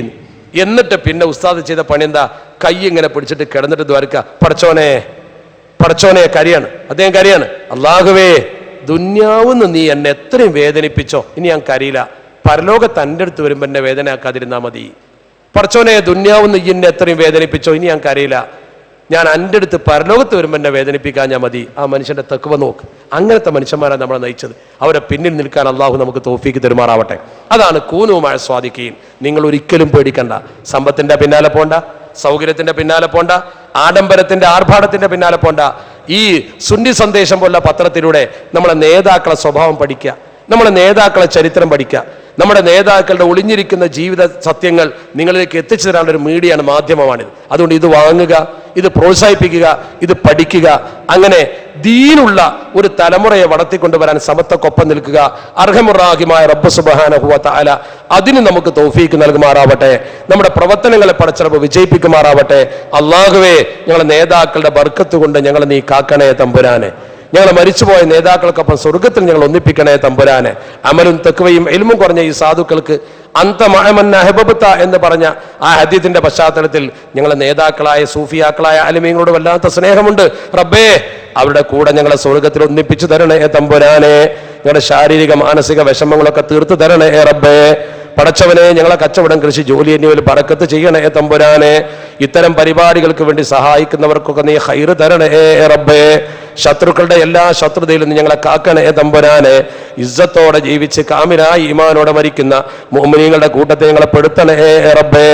അല്ലാഹുമ്മ അഇസ്സൽ ഇസ്ലാമ വൽ മുസ്ലിമീൻ വഅദില്ല ശിർക വൽ മുശ്രികീൻ വൻസുർനാ അലാ അഅദാഇനാ വഅലാ അഅദാഇക വഅദാഇദ്ദീൻ. اللهم اجعلنا من الخادمين لدينك الإسلام واهدنا إلى صراطك المستقيم واجعل آخر كلامنا عند الموت قولا لا إله إلا الله. توفنا مسلمين وألحقنا بالصالحين. ربنا ارحم آباءنا وأمهاتنا كما ربونا صغارا. آمين برحمتك يا أرحم الراحمين.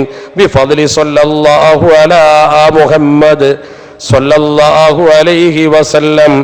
صلى الله على محمد صلى الله عليه وسلم.